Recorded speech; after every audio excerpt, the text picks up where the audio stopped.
Hello, it's me. Hello, cutesy cat. How are you? Oh my goodness. It's Friday. What a week it's been. A bit of a blur for me since I think I hadn't really, prior to last night, I hadn't really slept since Monday, so... Angel Faye, hello. Cutesy cat, cold. That's how I am. I wish I could wrap you in a blankie. If you have a blankie, wrap yourself in it. I assume you would have if you had one. I'm a big blanket. You can probably tell. I'm a big fan of blankets. I hope you're able to warm up. It's no fun when you're cold. I managed to kind of sleep last night.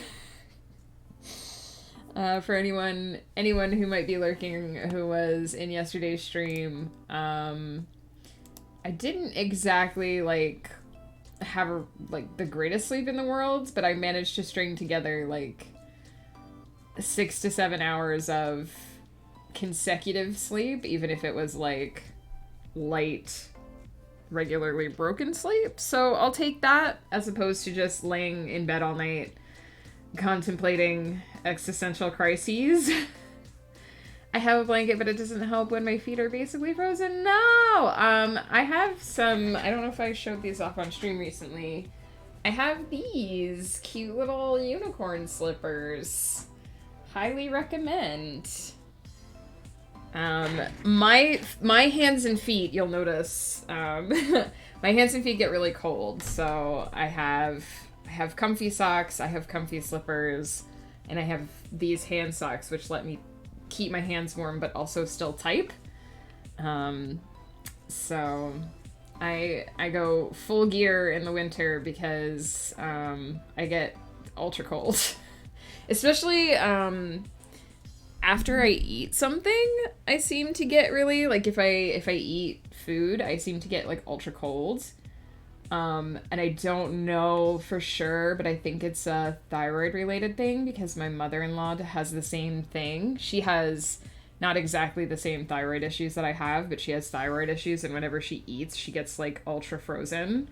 So both of us, whenever we go to a restaurant, even if it's, in the summer, and me, too, when we go to movie theaters or something, anywhere that we're gonna eat, even if it's, high heat of summer, I take a hoodie with me, because if I eat, I'm gonna freeze.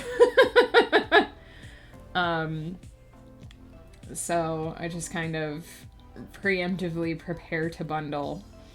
But I hope you're able to get warm, cutesy cat. It's morning. Sorry, I'm 2 sips of coffee in, so if I'm a little groggy. But I did manage to sleep a bit last night. Much preferable to not really sleeping at all. So I'll take it. Taking a break from the regular Nano project this morning so that we can work on 22 stories in 2022. I've told the temp of my house to increase. Good call. Good call. I hope it does so quickly.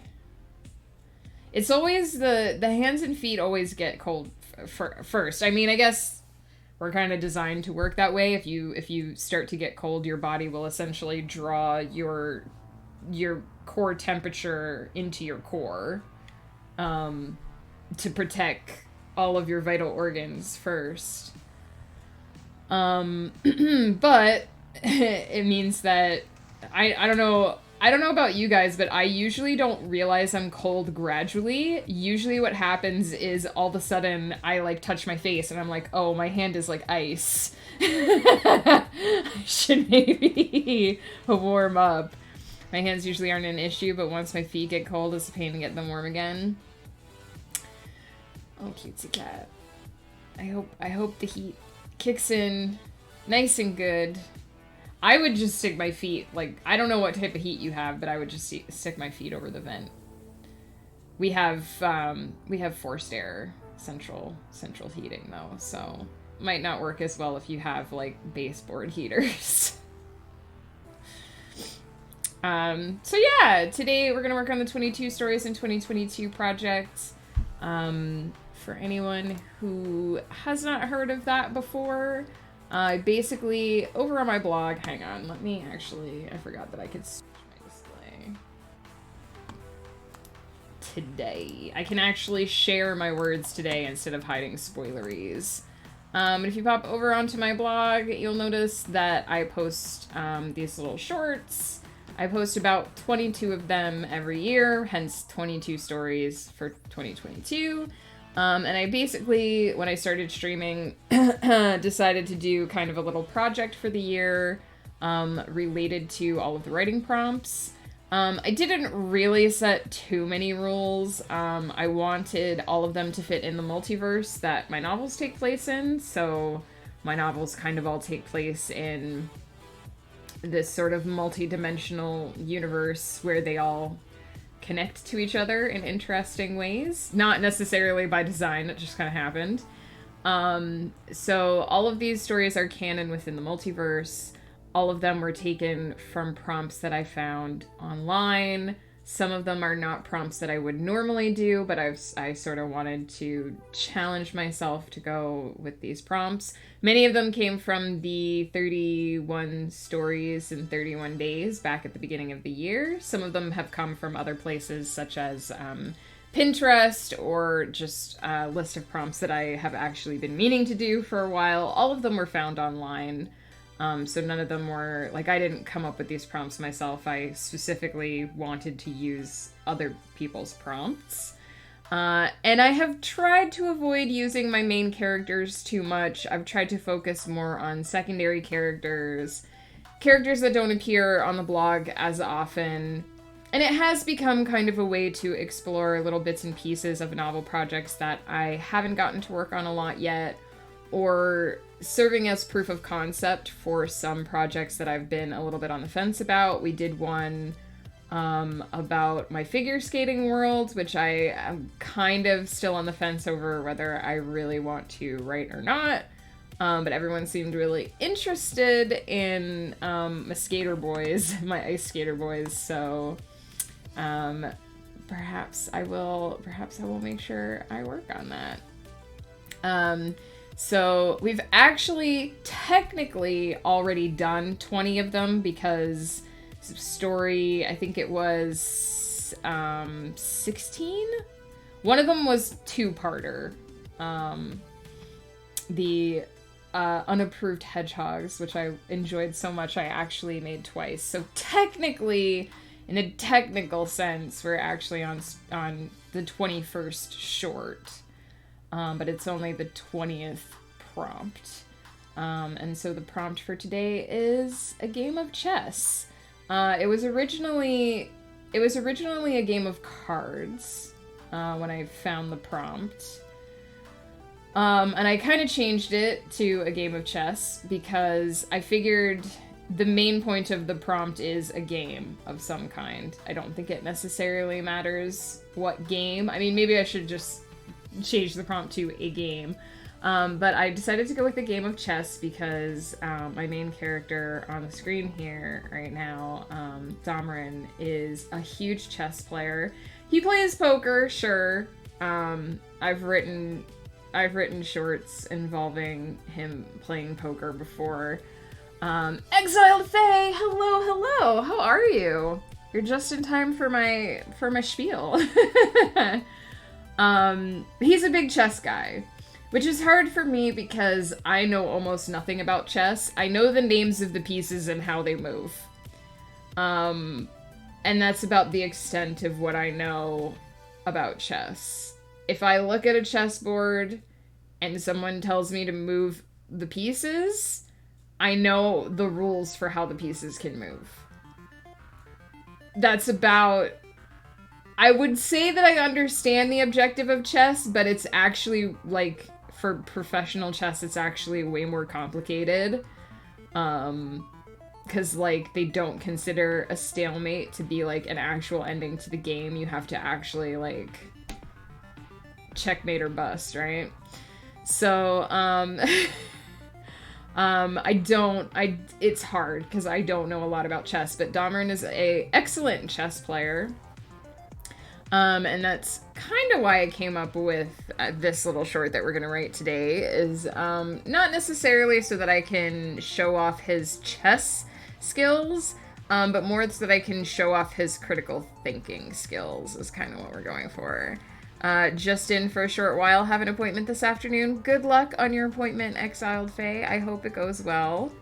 I don't really have an appointment because I just sort of drop in and do it, but I have to go to the blood clinic on Monday, so that'll be interesting. It never takes too long when I go there, because I basically go first thing right when the clinic wakes up. Yeah, right when the clinic wakes up.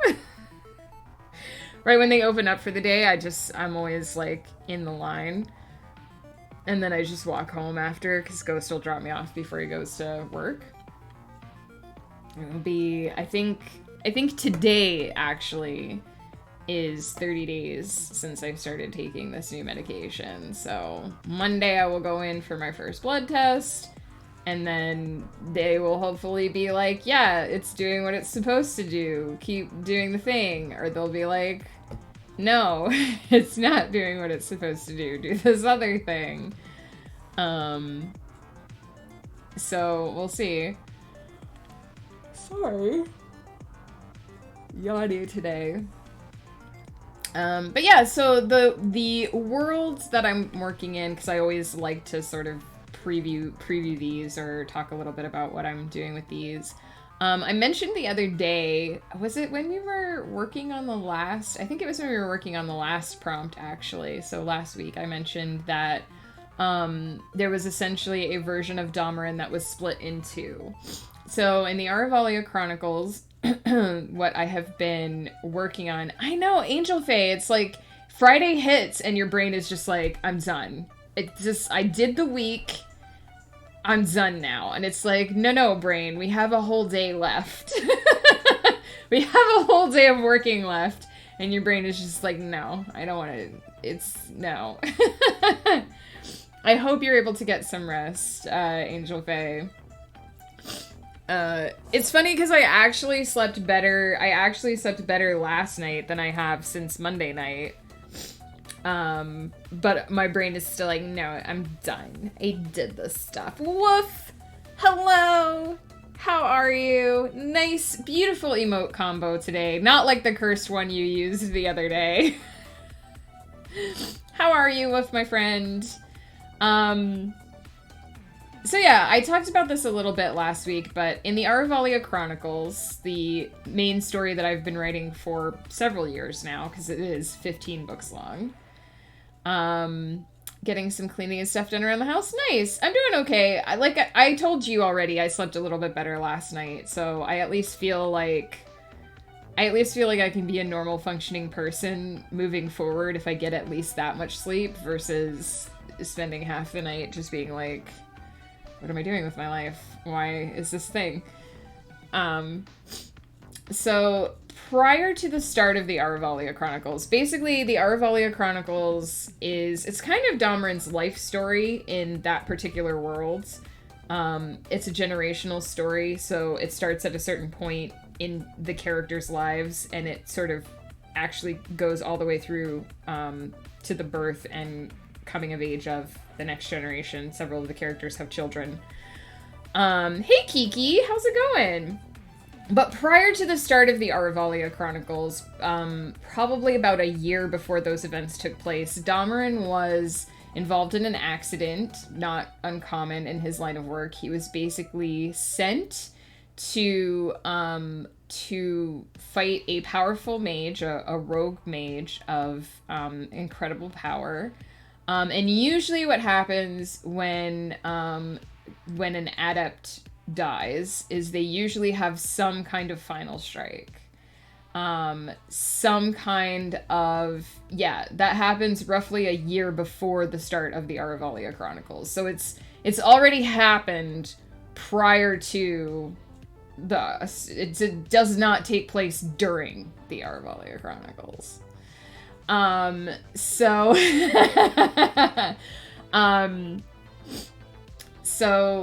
basically when an adept dies, most of them, not all of them, but they're usually not very nice mages. So most of them have some kind of final strike, some kind of final spell that triggers upon their death, something that they have woven ahead of time. And the idea that the idea of it is that if someone kills them, if someone manages to kill them, they will be caught by this retaliation spell. It's essentially revenge. It's essentially meant to kill the person that kills them. There's no other point of it.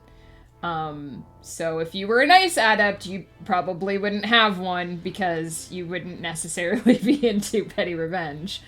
And usually these are close range spells, because the assumption is that an adept can't be killed from afar. Daz, hey, how's it going? What is up? I love that. I love the little glasses on the Dino House banner. That's amazing. So usually these are close range spells because the assumption is that anyone who's going to kill an adept will have to do it at close range. And so, you know, Damarin was hunting this adept, was forced to strike the killing blow because this adept would not see reason. Hey, Halo, how's it going? And was caught by a final strike, a revenge spell, essentially. Cheers, Halo. Thanks for the hydrate. Let's also do a stretch, my friends. Get those muscles limber today. It's going good. Glad to hear it. Slothy stopped by last night during last night's stream, and it was nice because I hadn't seen them in a while. Just finished the last episode of Andor. Nice. We haven't seen it yet. We've watched all the other episodes, so we'll be finishing Andor either tomorrow or Sunday. I didn't realize that this week was going to be the season finale, so I'm interested to see how it comes together. We will, Halo, we will. It's going to happen. We do movie night every weekend, and Andor is usually like the first thing. We settle down with our snacks, and Andor is the first on. It has an after credit scene. Yeah, I noticed. I saw an article. I of course didn't click on it. But I saw an article saying something about the after credit scene, so thank you. I will definitely make sure we watch it. Yes, appreciate. Hey, Nordic Sparkle! If I may ask, what are the animal shields in the bottom of the screen? Those are for Game of Tomes. Game of Tomes is a fun little game that the writers on the Twitch community here run. It runs concurrent with NaNoWriMo, so it happens during NaNoWriMo and Camp NaNoWriMo months. I believe the Camp Nano is usually the tourney of Tails, although if the Horde destroys us this month, I don't know what will happen for the tourneys next year. And the idea is, it's kind of based on Game of Thrones. We divide ourselves into houses, and we pledge our words to the houses, and during November, the undead horde arise and attempt to essentially steal all our words and our brains. Every 5 days there is an elimination during which one of the houses, the house which has written the fewest words, falls. The first house to fall was the Badgers over there by the bunnies. And they ran to House Lappin, which unfortunately also recently fell, as well as the Badgers. There are only two major houses left living. House Sauropoda, the dinos, represented by the Evolve banner there, and House Felis, the kitties, and their allies who they started with, I believe. House Avis is allied with, Minor House Avis is allied with Sauropoda, and minor houses Verdant and Ocelot are allied with Felis, which is why those banners are not yet here, because they have not yet joined our alliance. And the reason why I have so many banners is because during the last elimination, House Mollusca, my lovely octopus house, fell, and we ran to House Sauropoda. House Sauropoda has very kindly hosted the survivors, And so this is our current alliance. This is why I have so many banners. I'm representing those houses. It can be a little complicated when you first jump into it. There's certainly a lot of lore. The people running this game and the people participating in this game have done so much and made so many amazing things. But highly recommend checking it out, even though we're nearing the end of Nano now. It's worth getting involved in the community. It's so supportive, so encouraging. Everyone's amazing. And if you hop in now, you can start getting the basics, and you're more than welcome to pledge words for the end of the game, and you'll be around for the tourney month then in April as well. My dog's favorite vehicle made it stops on our block, and he is in the window all excited and sad it didn't stop at her house. Oh no, he's a 100-pound dog. I imagine that's adorable. Hang on, sorry, I gotta blow my nose. Verdant ocelot for Felis. Yes. The plants in Pirate Kitty House align with the regular kitties. The cats have been killing it this year. I know there is, so basically the way the eliminations work is a certain percentage of the words and the writers of the house fall to the Horde. And I know that there has been a lot of fear that the Horde may actually outright us this year. The ones who remain living, the goal is for us to have a combined word count that is higher than the combined word count of the Horde. Once you're taken by the Horde, you pledge your words to the Horde, and become undead. Tomorrow we find out if House Sauropoda or House Felis falls, and which writers are dragged into the undead Horde. I sincerely hope that it is not House Sauropoda, because I do not... That wheel last week was insane and so stressful. And if House Sauropoda falls, my name will actually be on the wheel for the first time, and I am so scared. But the idea is that the living will eventually all band together and attempt to outright the Horde. It's a super fun game, and of course the main point of it is to encourage writers to write, get your words in for NaNoWriMo, gives you a place to hang out, to chat with other writers, to have that accountability that many of us need to get our work actually done. And I'm a reporting stream for Game of Tomes, so if you decide that you want to start participating, you can report your words here on my stream. So yeah, I totally recommend checking it out. I believe the command is to check out the website, and I believe the Discord link is in there as well. Totally amazing group of writers. I don't think I've ever been to a place that was so encouraging and just so passionate about all things creative.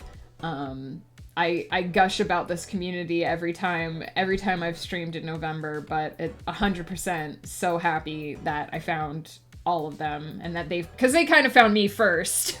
So, and that they found me. So, on the official Game of Tomes Twitch channel tomorrow afternoon at 1:30 PST, there will be an elimination, and we will find out if it's the kitties or the dinos. And if it's the dinos, everyone who's allied with them goes on the wheel, and it will be horrible. Last elimination, the Horde doubled in size. We rolled the wheel, I believe it was 18 times. Brutal. But yeah, back to the secrets that Wolf so heavily covets. Basically, Damarin was caught in one of these final strikes. And I think the idea of it was that it was supposed to essentially knock him completely through the veil between worlds, so that he would be banished from his world and into another, which is extremely powerful magic. Not something that many mages play around with because it's very dangerous. Anything that involves crossing between worlds is very dangerous in this particular multiverse. But Damarin was partially protected. So what happened was he ended up sort of split in half. Basically, a copy of him was created during the impact with the veil. That copy of him was sent to another world, and the rest of him stayed where he was. The version that stayed in Aravalia was never aware of the fact that he had a split, that this occurred. But the version of him that split off ended up in another world. And that is going to be the plot of my Beyond the Mirror series, which I'm going to be starting in a couple years here. A Thomas Riker situation. I'm not sure if I know that reference, but yes, that sounds accurate. As almost every fallen house has gone to dinos at this point in time, that will be a lot of people. Yeah, if Felis outrights us, it's gonna be terrifying how many words and writers that I mean, considering that there's two minor houses allied with Felis, it's gonna be a rough roll whoever falls to the horde, but hot dang.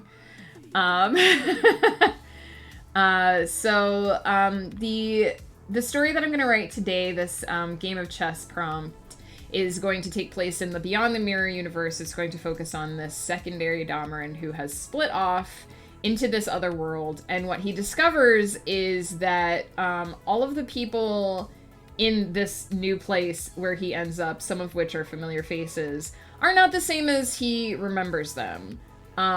They're they're rough, they're brutal. His own self within this world is essentially a tyrant who is attempting to take over a massive army and conquer the world. And pretty quickly, as a guardian and protector of the place where he came from, Damarin realizes that this is an untenable situation. He cannot allow a version of himself to torment innocent people, and so he takes it upon himself to rid this other world of this evil version of himself. Today, what we're going to write today will be a short story. When I write the whole story that I'm talking about, it will be a novel series. I'm thinking it's probably going to be 6 books long, so 2 trilogies. I'll find out when I get there if it ends up being longer. But today we're going to write a little short that takes place in that world, and the idea behind this prompt is essentially that Damarin is going to be playing chess with himself. So he is attempting to outwit this other version of himself, whom he realizes very quickly thinks in much the same way he thinks. If you've read Art of War, know thy enemy, know thyself. If you know yourself and your enemy, you are guaranteed victory. If you know only yourself and not your enemy, you will only win 50% of the time. So the idea behind this, all the time, Daz. Every time I write a short thing, I'm eventually like, this will make a great novel. I should pick your brain because I am basing a New World and series on a short story I wrote. Yeah, no, totally. I love basically using a short story as like a proof of concept and then sort of expanding on it and making it a whole, because it happens kind of naturally anyway. So yeah, the concept behind this short that I'm going to write today is sort of a double meaning, whereby the new version of Damarin to this world is sort of playing chess with the established Damarin in this world to sort of get a sense of him. But it's not just the chessboard. He is planning a war. He is planning a defensive. He is planning to infiltrate this place. He is planning to overthrow a tyrannical government. And so there's a lot of double meaning behind the movement of the chess pieces across the board. And chess is meant to simulate war in many ways. And so the idea is that he is testing his critical thinking, testing his strategic knowledge and skill versus this other general to see if he thinks he can win. That's the concept behind what I'm writing today. I haven't entirely decided how that's going to manifest as words on a page. I'm not entirely sure which pieces of the story I'm going to show. And I'm not going to be writing from Damarin's perspective today. I'm actually going to be having another character, Sesha, one of the first people to find Damarin in this world, who sort of becomes his guide to this new place. He is going to be observing these interactions from both sides, which I hope will also add a level of depth. So I have actually started a document. I will be showing words today. I won't be hiding them because there won't be any spoilers in this. It's your boy. It is your boy. It's the evil version of your boy. But yeah, Daz, if you have any questions about like how I sort of start small and expand bigger, let me know because I'm always happy to talk shop. Um, I don't know. I don't know how much world building we'll be doing in today's because this is going to be pretty contained. But we'll see. What I really like about these prompts is that they sort of give me a chance to play around with some new things, to try a couple of things to see what works. And then I don't have to keep, if I, when I get to the novel part of the process, I don't have to keep everything that I established. I can change it around. I can see what I felt worked and what I felt was maybe not quite there. And I can sort of go from there. So it's like practice. I'm practicing my novel world. I'm practicing my characters. I'm getting into their head. And then when I get to the actual big writing part, the part that feels like a lot of pressure because I'm doing it for reals now. Not that this isn't for real, but like when I'm doing it for reals now, I at least have that foundation and that grounding in something I've worked on. I'm good with world building. I'm really interested in how to expand it. I am a TTRPG DM, so world building is easy. Nice.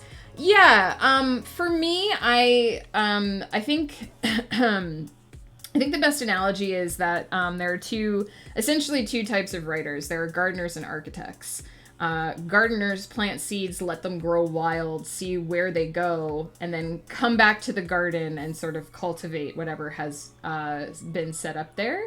Architects build structure. They create essentially buildings for their characters to move into and populate. So one is much more organized and the other is kind of much more chaotic. I'm very much a gardener. I plant seeds, I let my brain chip away at them, see where they go, and then I bring the architect in later to sort of restructure the garden, to pull the weeds, to sort of get everything looking cultivated and pretty. Either way is viable. There's no one right way. Gardeners tend to be more character oriented. We basically throw a character or an idea into the wild world and let it naturally evolve, whereas architects tend to be more plot oriented. They probably have some sort of structure that they want to work with from the beginning, and they might create or pull in new elements based on the needs of the plot that they're creating. So again, both are viable forms of creating a story. I would say if world building is your jam and is where you start, the gardening method works great. You just kind of let the tendrils of that world expand outward. And then you would basically be like, okay, how can I show this aspect of the world in my story? How can I make this aspect of the world relevant to what's happening in the overarching plot?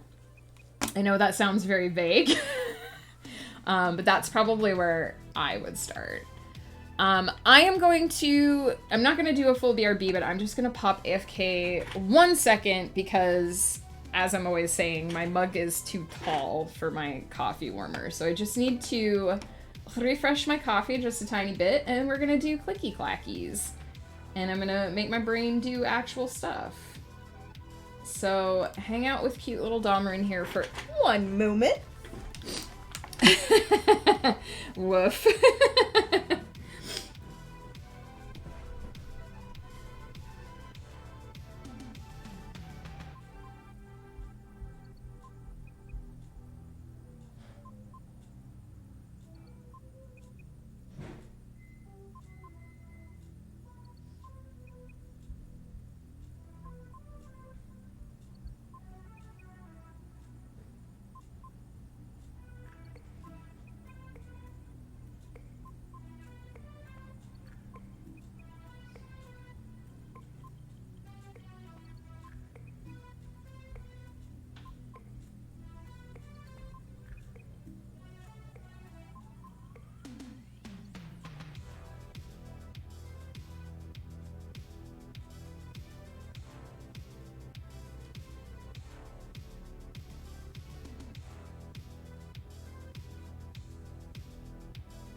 I back. So, this is why I sometimes like to get up and walk away from my computer right before I start a sprint, is I had an idea. Normally, when I write novels or shorts or whatever, I usually structure everything around how I can create one flowing scene or a small series of flowing scenes in order to show my story. I'm thinking for this, I might try something a little different, and I might write a bunch of tiny little vignettes, just like almost microfiction, and string them together instead of one long scene like I usually do, and see how it goes. My short story basically has 3 parts: the origin story for the character situation, the revelation of what the origin really means, and the finale between 2 protagonists and antagonists, leading to a new evolution of things. Figuring out how all those can become a series. Well, it depends, right? Do you want to expand the events of the short story into a full novel, or is the short story like a prologue?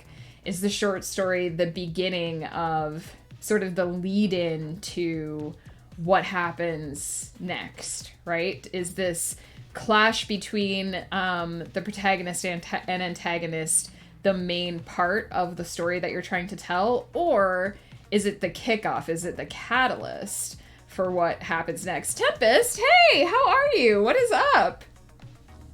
I managed to sleep a little bit last night, so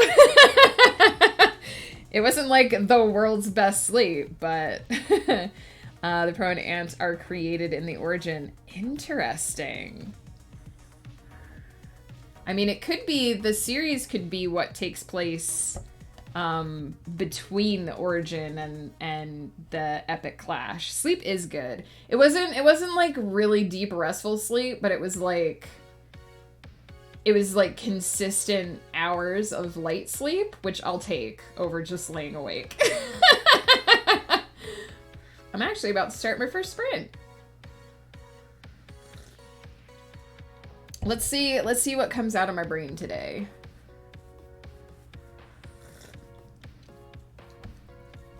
And just because I know I'm gonna need it, let me grab my chapter break.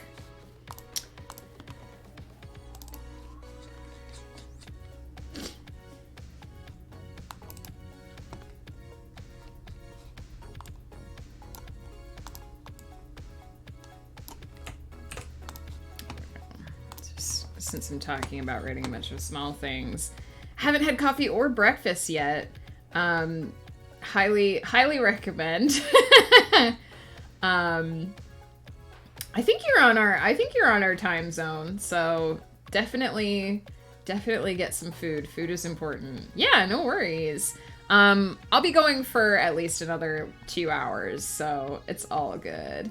In the second part, the protagonist learns that they have a time limit to discover themselves in hopes of being able to defeat the antagonist. This sounds so cool!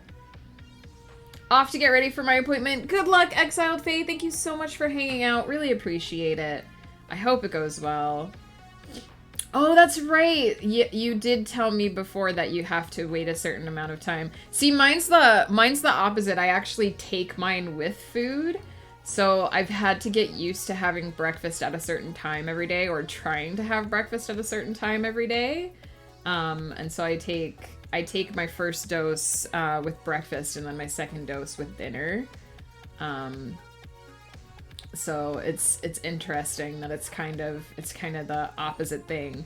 Also, I don't know about yours, but mine tastes really gross. It's not so bad if I just get them like in the back of my throat, but every now and then one of them basically dissolves in my mouth, and that's the worst.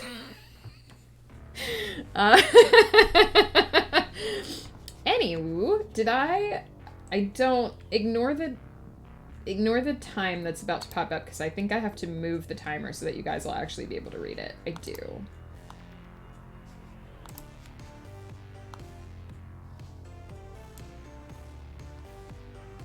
That's gonna be hard to read too. Where can I put this? Might have to put it over here. We can put it over. We can put it over here. How about we put it over here? That looks nice. Yeah, you guys were way ahead of me. It looks good there. Perfect. I was like, how can I make it look good?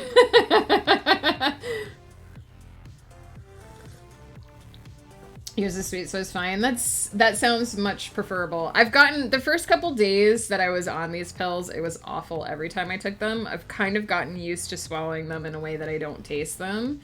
But mine don't have a coating, so every now and then if one gets like stuck to my tongue, they instantly dissolve in the water. So it's like, I turned it off. I turned it off again because I'm yakking still. I just want to actually use the timer when I turn it on. I'm gonna turn it on for realsies now. I'm gonna do the actual clicky clacking.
I want to know a black rock that isn't obsidian.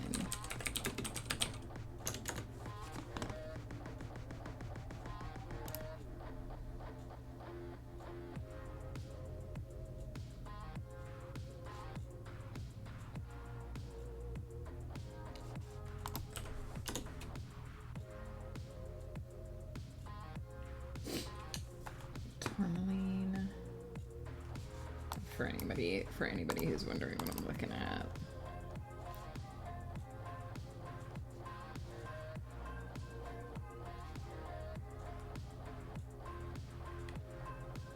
I wonder if I can get away with using a gate for this.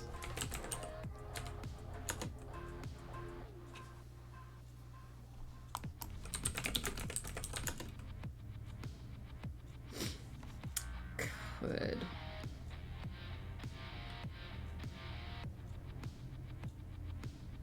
Oh, I could use onyx.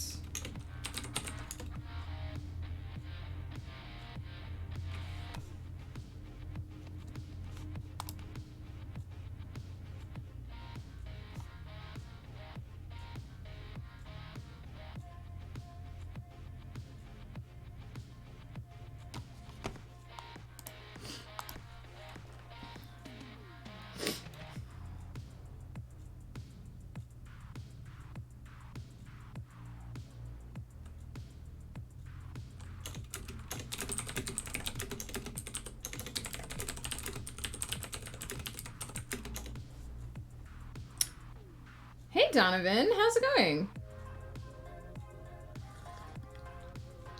Ooh, basalt. Hang on, do I want to change it to basalt?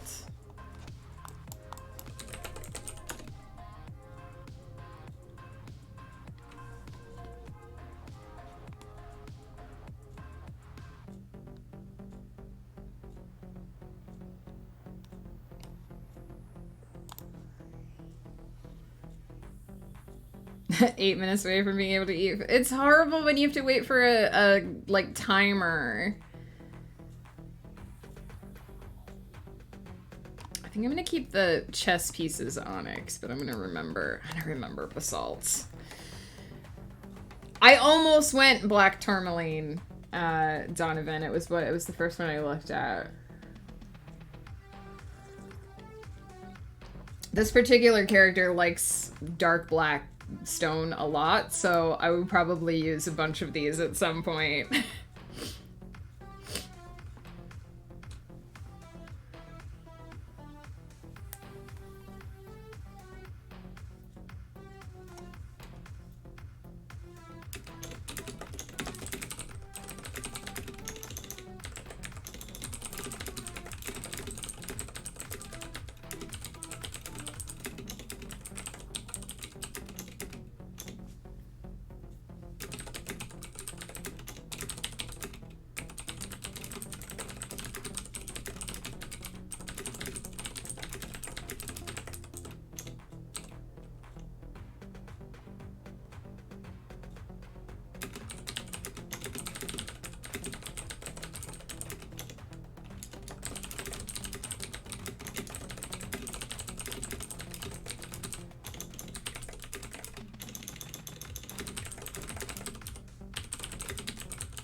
Gonna have to have a replica chess set made. I know, and it's gonna be ridiculous because it's gonna be all like black and white and rubies.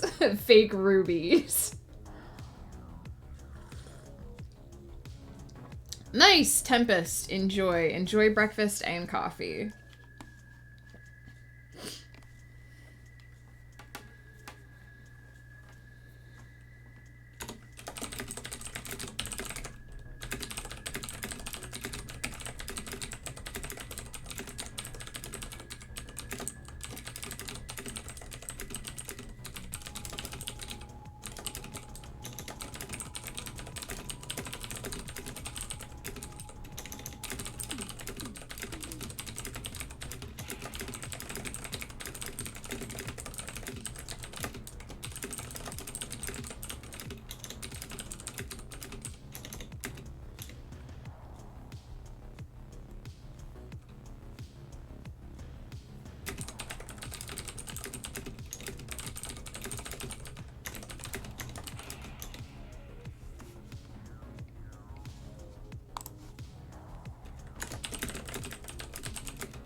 Pages is living. What's up?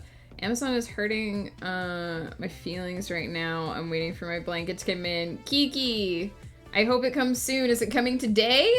Are you just waiting for the box? Blankets are treasures.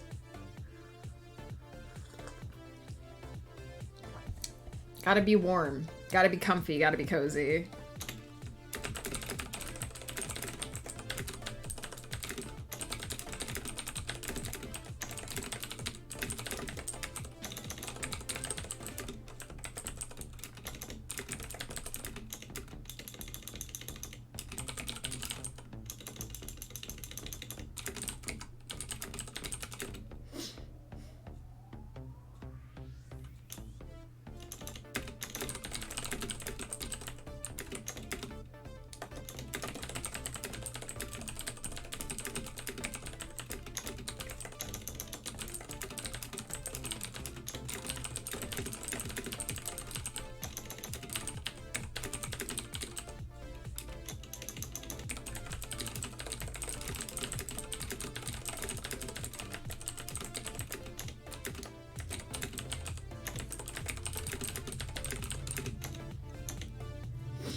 Just sitting around overthinking the levels of affection I give my pets. So one of them needs all the love and the other doesn't really like it when I hold him or kiss his head, but if I don't do it, I feel bad.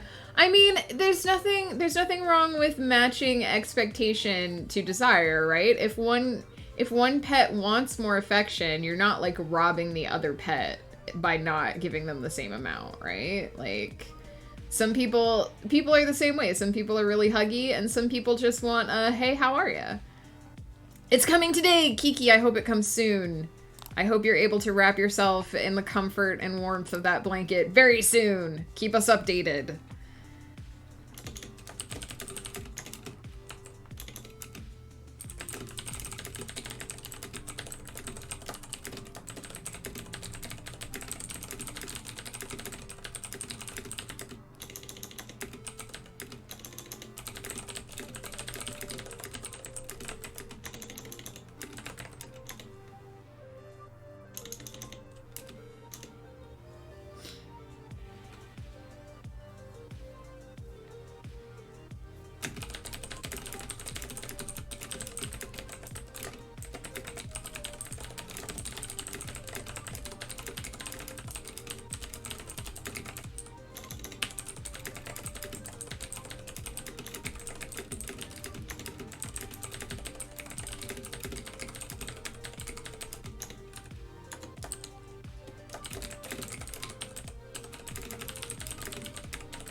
I'm in a writing group. We all talk about writing. That's awesome, Kiki. I'm glad you have a group like that.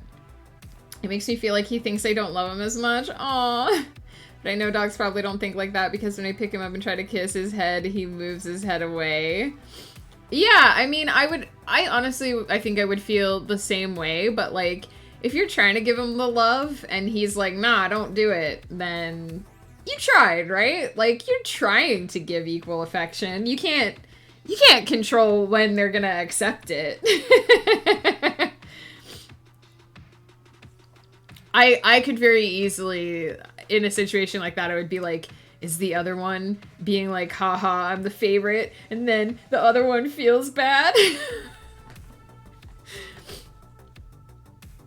If I baby talk him, he still wags his tail and he's happy and he gets in my lap for me to pet him, but if I try to hug him or give him a kiss, he just doesn't like it. Yeah, it sounds like he just is a bit more selective about the type of affection he wants, which is fair. Humans can be like that too.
Alright, first sprint dune. 895 words. Not bad, considering I paused to look up stones about 2 minutes in. So that is 895 words going to the dinos. Let me blow my nose quickly again here.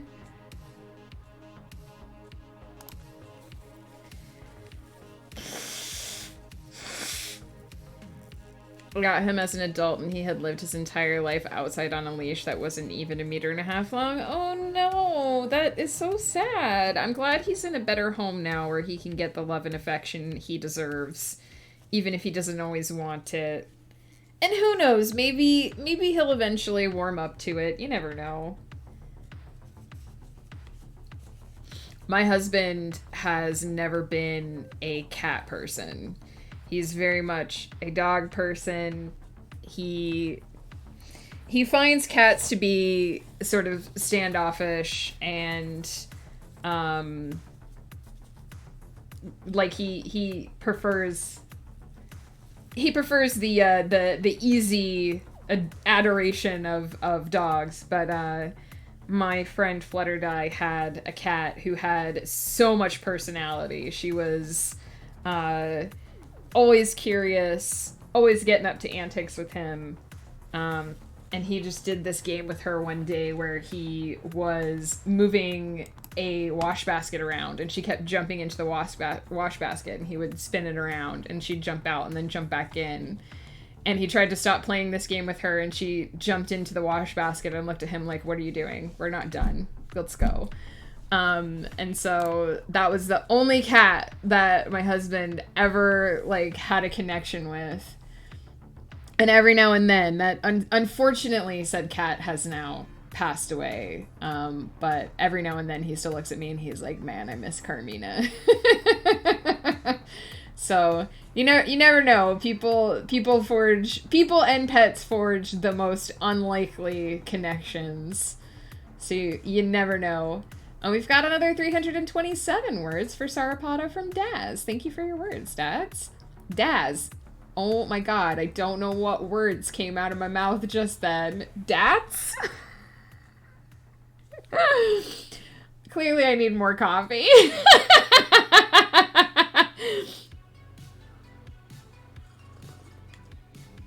In case you guys wonder, like, how good I am at messing up names, like, that's not even a hard one.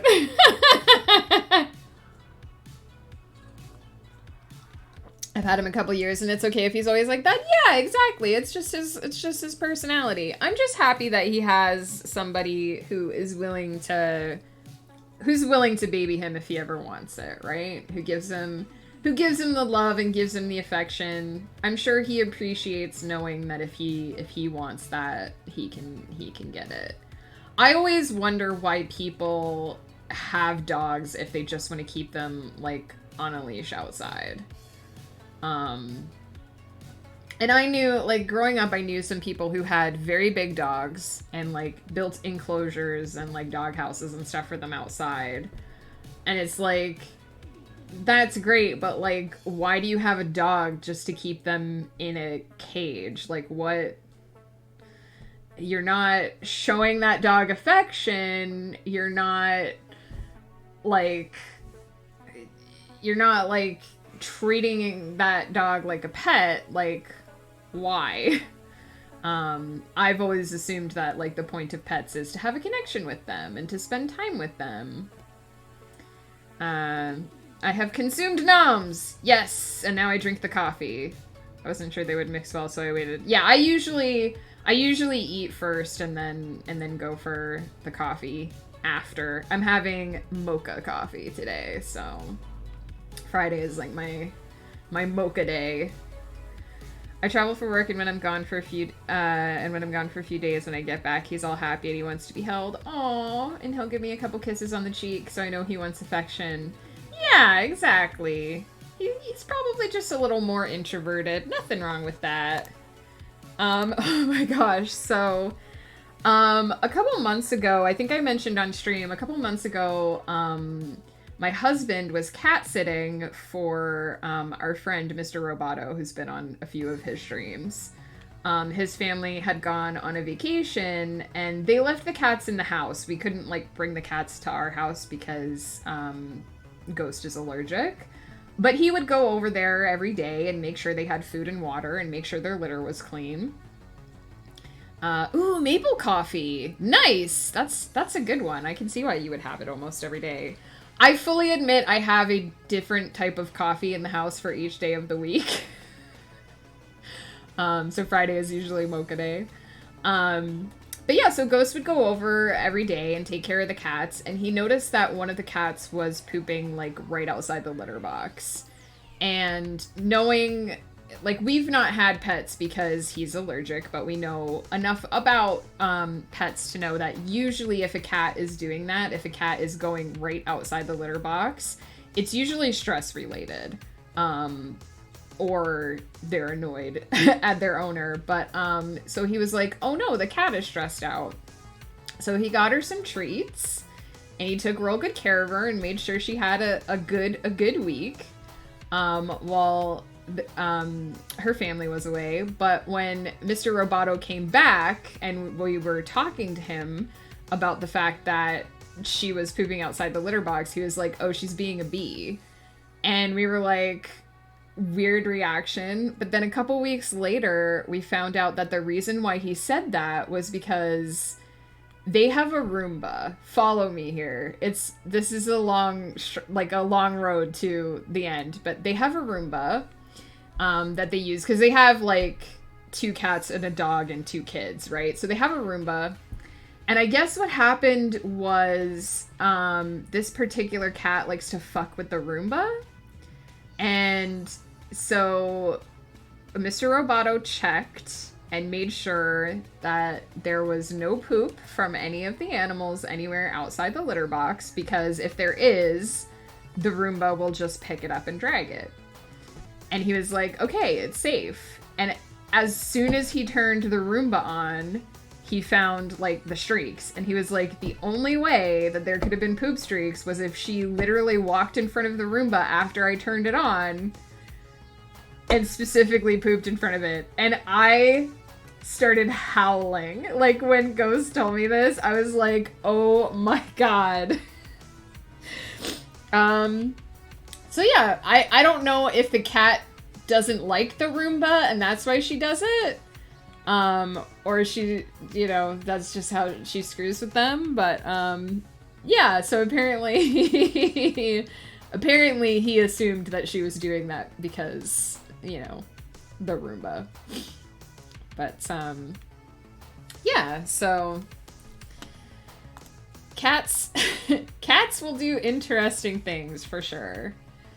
I mean, I've known dogs who were like that too. When I was growing up, we had a cute little dog. He was part Basset Hound and part Pekingese. He was just this little fluff ball. And he was supposed to be my mom's dog, but they didn't get along. So he kind of ended up being my brother's dog. And he would sleep with them and everything, but we always knew whenever he was annoyed at my mom, because he would just poop right outside her door in the middle of the night, so that when she opened the door in the morning, it would be there.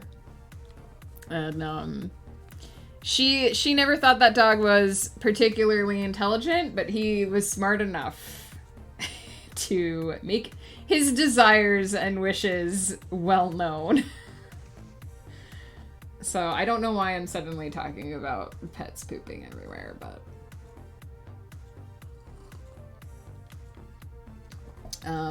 I do think it's hilarious that, like, our friend checked the entire house to make sure it was safe to run the Roomba, and then the cat was like, it'll never be safe to run that Roomba. Pets do funny things. I've wanted to have pets for pretty much ever, but like I said, Ghost is the kind of allergic where, like, it's not just a little bit sniffly, because everyone's always like, get cats and he'll get used to them. He won't. He breaks out in a horrible rash if he's around a cat for a couple of hours. So we're able to visit people. He does have allergy medication, so we're able to visit people who have pets and hang out with them for a few hours and then come home. But I could never have a cat in the house because the dander would always be in the air and he would just never get any rest. Yeah, it sucks because he wants pets too. Like, it's also not a case of it just being like, oh, I wish I had a pet. Like, he'd love to have a dog. And we have the yard for, like, we could have a dog that we took outside and ran around with. But unfortunately, I don't really want to have a specifically outdoor pet. Because I always feel bad if you have, like, I know some people have outdoor pets and that's fine, but I would want an indoor pet. So, see, Daz, I tried to convince Ghost that we should get a turtle because turtles are great. And he was like, no, turtles aren't pets. And I was like, what do you mean? Turtles will play ball with you and everything. And he was like, no. So we've not been able to come to an agreement about having reptiles of any sort. I would love to have, hey Marathon, how's it going? I would love to have, I had lizards when I was a kid and they were super cool. But everything that doesn't have fur or feathers that Ghost would not be allergic to, he's just kind of like, nah. So I have my ghost pepper and I love him dearly. And he knows that I love him dearly because I don't try to have other pets. Marathon, how's it going? What you up to?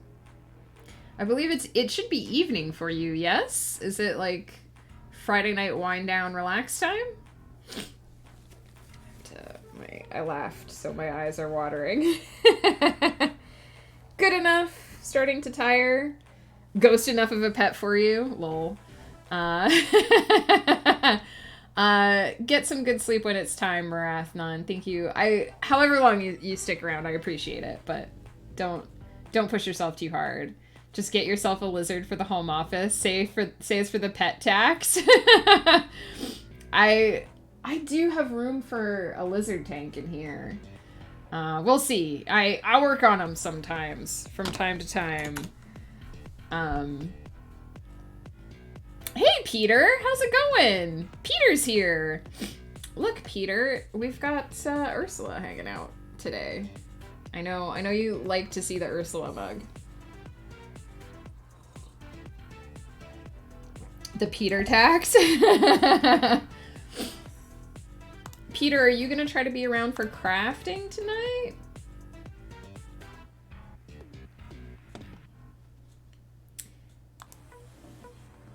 I mentioned yesterday on stream, but every Friday night we do a crafting stream over on Flutterdye's channel. Oops. So if you guys want to see, actually, hang on, I should show you guys what I've been working on, because I made progress. I've been working on this. I finished the jacket. The clothing is finished. You can see that I've started to rough out the beast's hand. So I just have his hand and his face left to do, and then I'll be going back to the horse. I'd like to think if I'm ultra enterprising I could get the beast done tonight. I don't know if it'll happen. But I will be working on that over on Flutterdye's channel tonight. We usually start around 7:30 PST. So late night crew. May be there, I'm unsure. No worries, no pressure, Peter. If you're not feeling up to it, get some sleep. I know it's quite late for you when we do those. Went to see Book of Mormon today. Oh, I love Book of Mormon. It's so funny. My pal got super last minute tickets and they were literally front row center. That's amazing. Peter, I hope you had a fabulous time. I really enjoyed Book of Mormon, and Ghost Pepper is not a musical theater person, and he really enjoyed Book of Mormon. Thank you, Angel Faye. I'm assuming that It's Beautiful was the Beauty and the Beast cross stitch. I'll be sewing with you after I get off work. Kiki, I'm super excited. That's awesome. What are you going to be sewing? So yeah, that'll be happening later tonight. Thank you. I appreciate that, Angel Faye. Yeah, I've been working on 2 cross stitches. There's actually, I already have my blog up, so I can show the picture. The other one is, you can see how much progress I've made since I took this. The other one is a horse. And that is going to be for my good friend It's Woof. The Beauty and the Beast one is actually for Flutterdye. She's a huge Beauty and the Beast fan. And it was the only Beauty and the Beast cross stitch I could find that wasn't ginormous. Ooh, a quilt. Nice. It was so much fun. I could see the mixes of Avenue Q and South Park, which makes sense as it was written by the same guys. Yeah. Oh, yeah. Avenue Q I haven't seen. I'll have to look into that. I really like the music from Book of Mormon as well. But yeah, so the Beauty and the Beast is for Flutterdye. Once I get all of the back stitching in, it eventually says, be brave, be strong. And then it gets a little chandelier up in the top. And then the horse is for It's Woof, because apparently Woof wanted a carousel horse. So we found a nice horse. There's a bunch of feathers that hang from this headdress and a lot more hair and some body segments. So once I finish up Beast, I will be working on another segment of the horse, getting some more of the fabulous mane in there. And then I'll switch back and finish Beauty and the Beast. I'm also planning to do I found a really cute tea-related cross-stitch, tea and art-related cross-stitch that I'm going to do for our good friend Vinyl Stencil once I clear one of these projects. So I'm excited! I also may have found some cute dragon cross-stitches that I asked for Christmas for myself. So, Avenue Q is the best thing I've seen on stage. I would absolutely recommend going to see it. All right, I will keep an eye out. We have not been to a stage show since the pandemic, but if there's an opportunity, I'll certainly keep an eye out for it. I think the last show that we went to pre-pandemic was actually Judas Priest. They came to our town. Usually we have to drive to Vancouver to see big shows, but Judas Priest actually came to where we live, town not mentioned, so as not dox myself, but they actually came here on their anniversary tour because they wanted to go to a bunch of places they'd never been, and apparently they'd never been here, so they came here. It was amazing. Just super awesome show. They had their opening band was Uriah Heep, who I had never heard of before, and their music is pretty dang good. So that was a heck of an experience. And I think that was the last live show that we went to before the pandemic. We just have not had a chance to go back since. We want to go see Unleash the Archers. They are a Vancouver band, but their last show, the last time they did shows was during a school day. And it's hard for us to drive 4 hours on a Thursday, because Ghost would have to take off work, so. But man, it's good to know that live shows are starting back up again, and people are getting to have those experiences again, because live theater is amazing. I've never been to a live show. Actually, I can't remember if Wicked was after Judas Priest, but we also saw Wicked not long before the pandemic, and I really liked it. I really, really liked Wicked. We had very good seats for it too. So I'm glad that theater stuff is getting going again. Oh, it's so good, Peter. It's not just the music is great, the visuals are great, but the combination of the effects that they use on the stage and how they tie it in with the original Oz story, it's so good. It's so good. And no spoileries, but Defying Gravity, seeing it happen on stage, chills. So good. The lighting, the rigging, the music. If I ever won the lottery, I'd take you and Miss Flutter and all the theater inclined homies and just spend a whole week on Broadway. I mean, we would love to do that whether you were paying for it or not, Peter. You would not have to pay us to hang out with you. But yeah, I was very fortunate. I know I've gone off on a huge non-writing tangent here. But I was very fortunate in that I grew up in central Pennsylvania. We were only about a 5-hour drive from New York City. And so for several of our music-related field trips in school, our band teacher and our course teacher actually arranged for us to see Broadway shows. And so I feel like I was very fortunate to be able to be exposed to that at that age and to get that sort of appreciation. We saw Jekyll and Hyde. Jekyll and Hyde was my first Broadway show. It's amazing. And we saw Les Mis, and again, amazing. Absolutely floored me. I believe I was a junior in high school at the time. No, sophomore. Might have been my sophomore year we saw that. Bawled my whole way through the second act, which is why every time Tempest does a filk from a Les Mis song for the lore for Game of Tomes, I just end up absolutely in tears.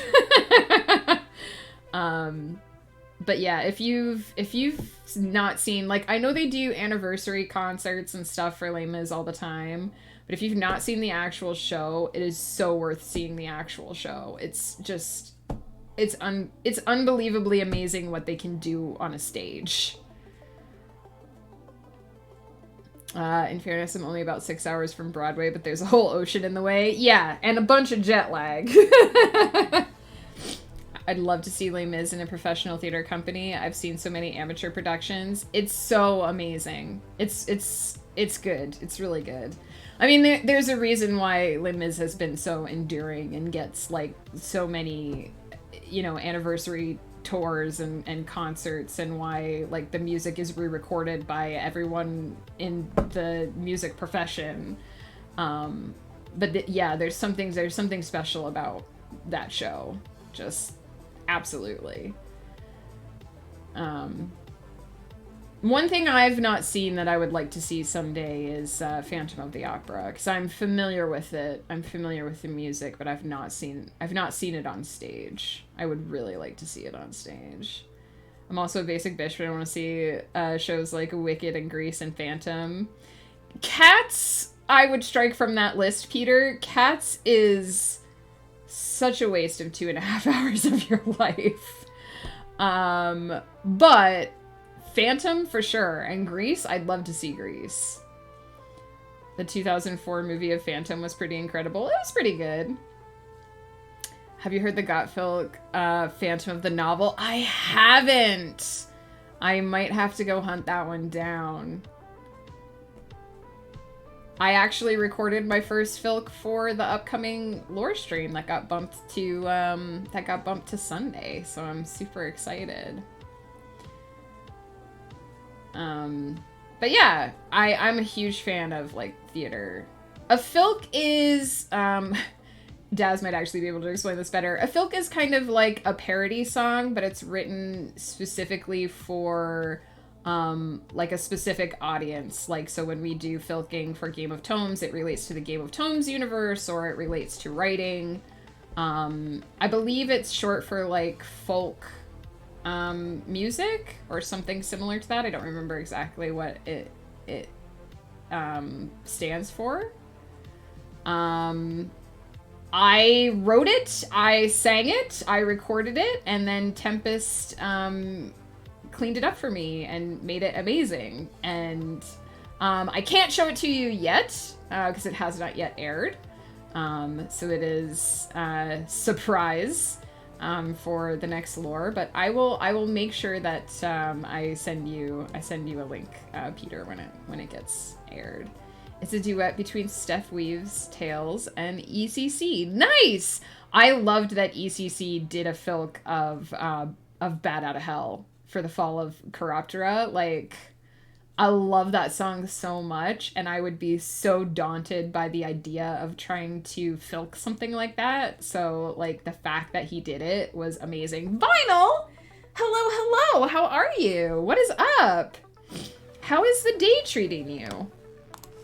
I'm thinking, since I've been streaming for an hour and a half, and I've only done one sprint so far. I think what I'm gonna do is take a quick break, and then we're gonna come back and do another sprint, because, you know, we are here to write.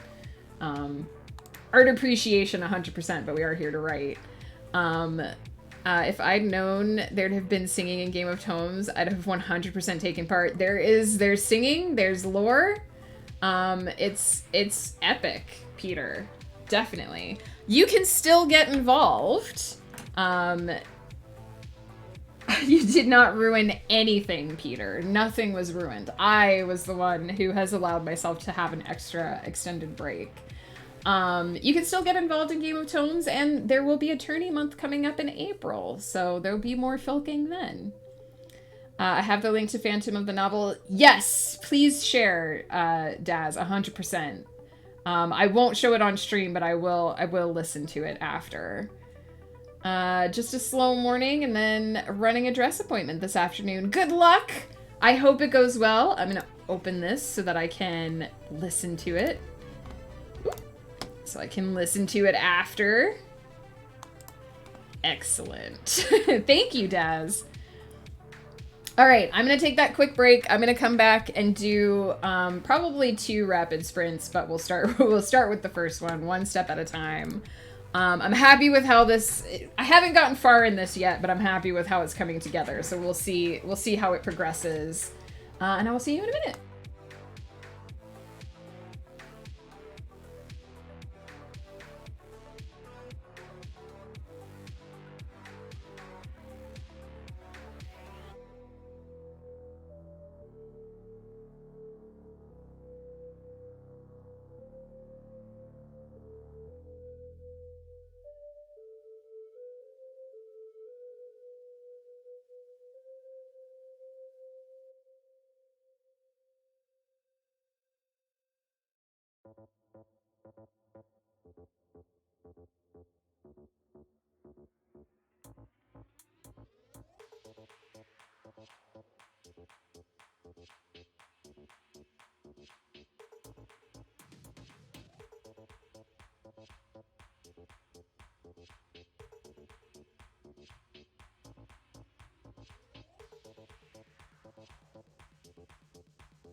I'm back.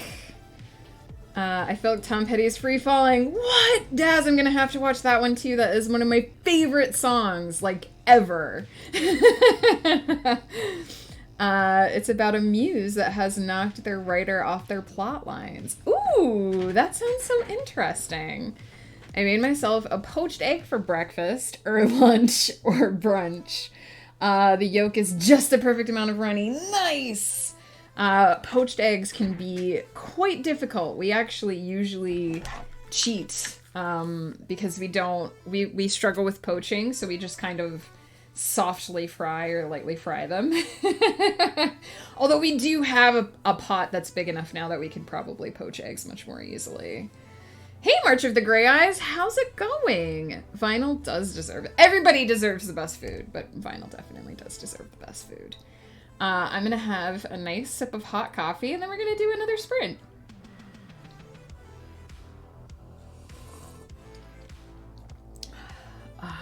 Mocha.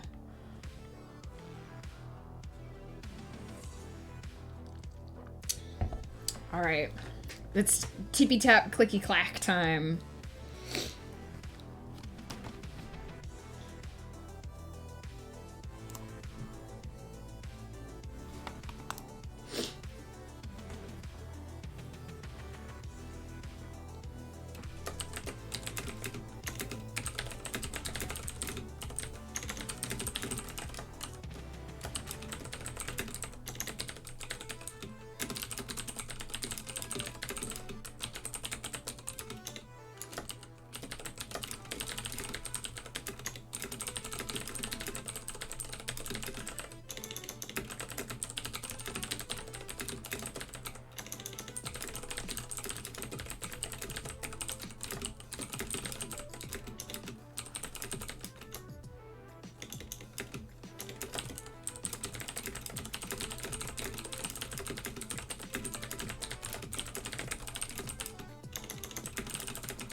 currently stuck on a camcorder issue question that I'm having as of right now.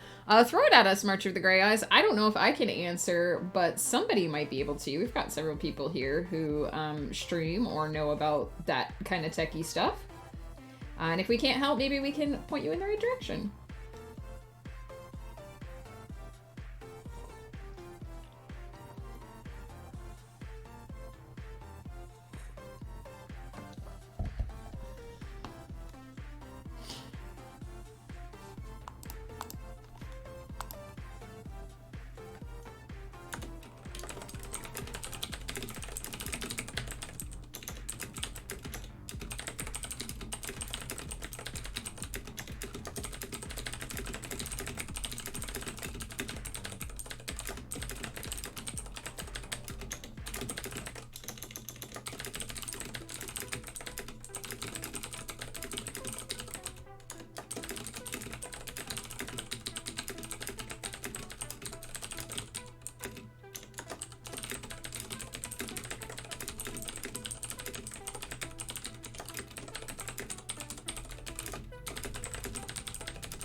This is my favorite song on your channel. It's so jaunty. Nice.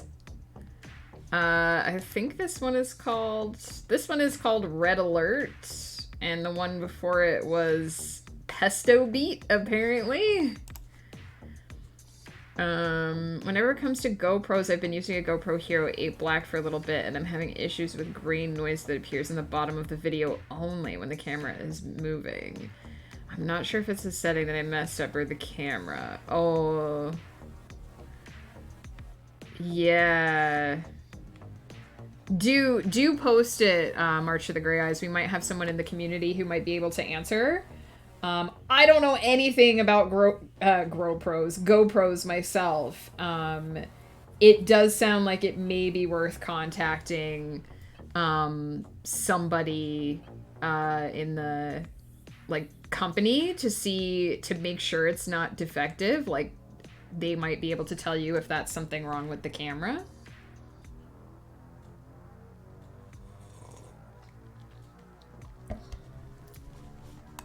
No worries, I know I'm behind on chat. I'm focusing on the clicky clackies.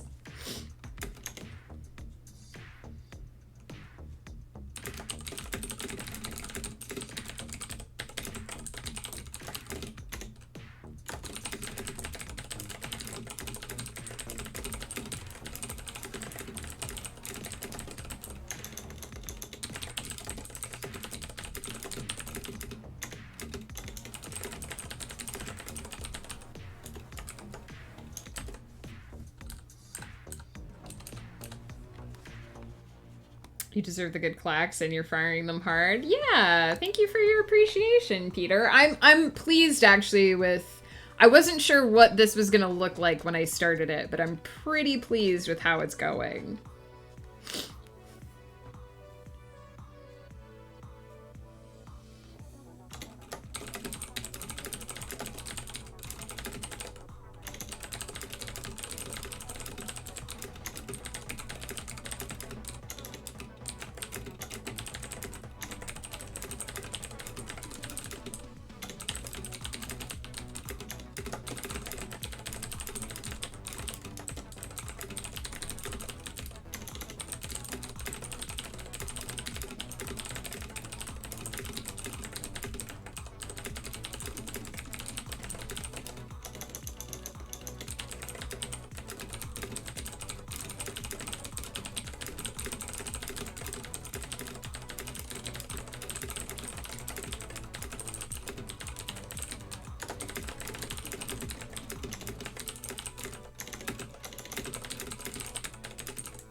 Peter, thank you for checking that out. Appreciate if you know anything about that stuff.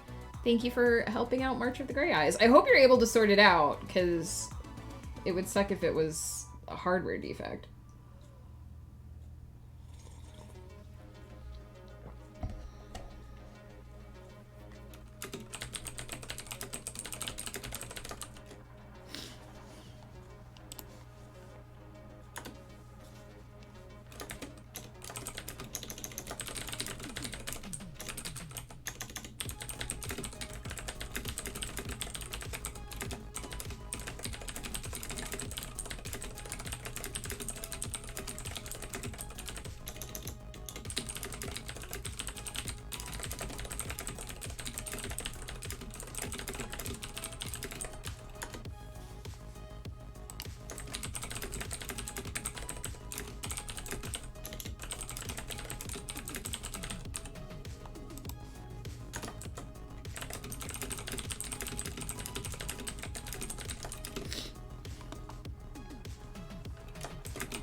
Nordic Sparkle says, chat, I need a name for a side character. Can I get a random female name? Are you looking for a more human Earth name?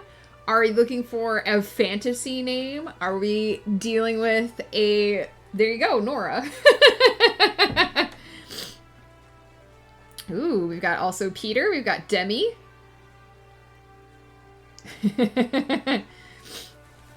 As in Demi Moore. Nice. Nice, nice. I like how I'm like, what kind of name? And everyone else is just like, here you go. This is what I love about chat, is that you guys always throw out so many great options. When I was rating that that elemental fight earlier, I really liked the suggestions that chat threw out there, and I really liked integrating some of them into... You guys couldn't see it, of course, because the words were hidden to avoid spoilers, but I really appreciated you guys workshopping that with me. Demi Nora, I like that. Yeah, I like that too. It came, the blanket's here. Kiki, get warm, get comfortable. Excuse me, Peter, you can't just give away Domeran's name. That's a name nobody's using, it is completely free. Excuse me. I think Domeran has something to say about that.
Stopped here. Ooh, 1,106 words, that sprint. I'm happy. Let's give those words to the dinos. 1106. Heck yeah! Demi Nora Baker. Ooh, is the head cheerleader in my friend's story. Nice! Glad we could help, Nordic Sparkle. Perhaps she has a brother. Ooh, or an alter ego. I'll hear with my friends about it. Bet she specifically asked for female names. No worries. And 291 words from Daz for Sarapata as well. Thank you for your words. Appreciate that people are getting use out of those sprints. I definitely took off running with this idea. I'm really happy with it. I don't know if I'll finish it in the next sprint. I think I'll come pretty close though. So we're definitely getting there. Fridays are always a slow start for me. Because as I was saying at the beginning of chat, my brain is always like, it's Friday, we're not doing stuff today. And I have to be like, no, brain, we actually do have to do things today. We can't just like blow off the whole day. That's not how it works. My ego definitely needs altered a bit. Peter, you're so sweet. Only 56 words, but I needed to take care of my laundry. No worries. It's not the quantity so much as that you got words in. That's the important thing. And Nordic Sparkle, if you decide that you would like to join a house in Game of Tomes, I know the options are limited right now to dinos and kitties. You can totally pledge those 56 words to one of the houses if you would like. I missed the beginning of today. How are you feeling? I'm doing pretty good, Peter. I'm not gonna say that I slept ultra the best last night. But I did manage to string about 6 to 7 hours of sleep together in a row instead of like 1 hour here, 1 hour there. There was a lot of waking up and rolling over in between, but I'll take it. I feel like I actually got some manner of rest. It's a step up from the last few days, so I'll take it. Now that I've had some coffee, I'm feeling quite a bit less cobwebby. And pretty good, actually. Not in Sleepy Town like I was yesterday. So I'll take it. I'm assuming that this pretty much confirms, like, my assumption that I just kind of need to get used to the new hormone levels, and get my circadian rhythm back into the swing. And hopefully slowly but surely, I go in for my first blood test. Flutterguy resubscribed for 13 months. Thank you so much. A witch's dozen. Absolutely. Mwah. Thank you so much, my love.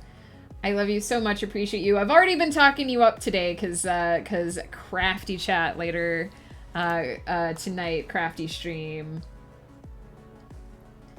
I am looking forward to it. Oh yeah, I'll flash the Beauty and the Beast again because you didn't get to see it. Huzzah! I've finished the clothing. I've started the hand. I don't know if I'll be able to get all of him done tonight, but I'm looking forward to trying. So I'm super excited about that. If I don't finish him tonight, I should be able to finish him next week. So fun times. And then that one will mostly be done. It'll just need the text and backstitch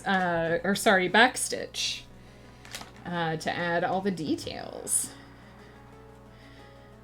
So, thinking about it, Nordic Sparkle, we'd love to have you as part of the game. Even if it's only for the last few weeks, and then you'll be able to start at the beginning of the next tourney. Every word helps us, but no pressure, of course. Flutter, how's it going today? What are you up to for Friday, if you want to share? In a way, don't we all look great, but you the most? I would agree with that. Flutter always looks fabulous. Always. You guys can probably tell, looking at me, my aesthetic is comfort. I want the hoodie, I want the hand socks, I want the blankie. I basically want endless pajama day, but Flutter always looks fabulous. She's always got something adorable going on for her streams, so be sure to check her out. Look, we're just saying the true facts. We're just telling you how great you are. We're not exaggerating. It's just the truth. If anything, we might not be talking you up enough.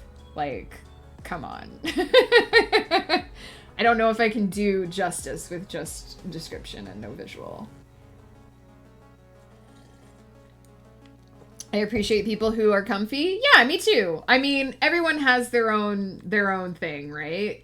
I was scrolling through Twitter last night and someone had posted a picture of her in this really comfortable plush robe with warm socks, and I was like, that is 120% my aesthetic. Like, that is just what I want for my life all the time. Comfy robe, comfy socks. Like, in the summer, I mean, I have comfy is still my aesthetic, it just looks different. But I don't have, like, the big robe and the hand socks, but I long for such things. I long for warm, fuzzy blankets and curling up on the couch in a blanket with a good book. I still curl up with a good book in the summer, but without the blanket. My aesthetic is chaos. Hey, go for it. Everyone should always be themselves, and everyone should always do the thing that makes them happy and comfortable. That will always be my stance, 100%.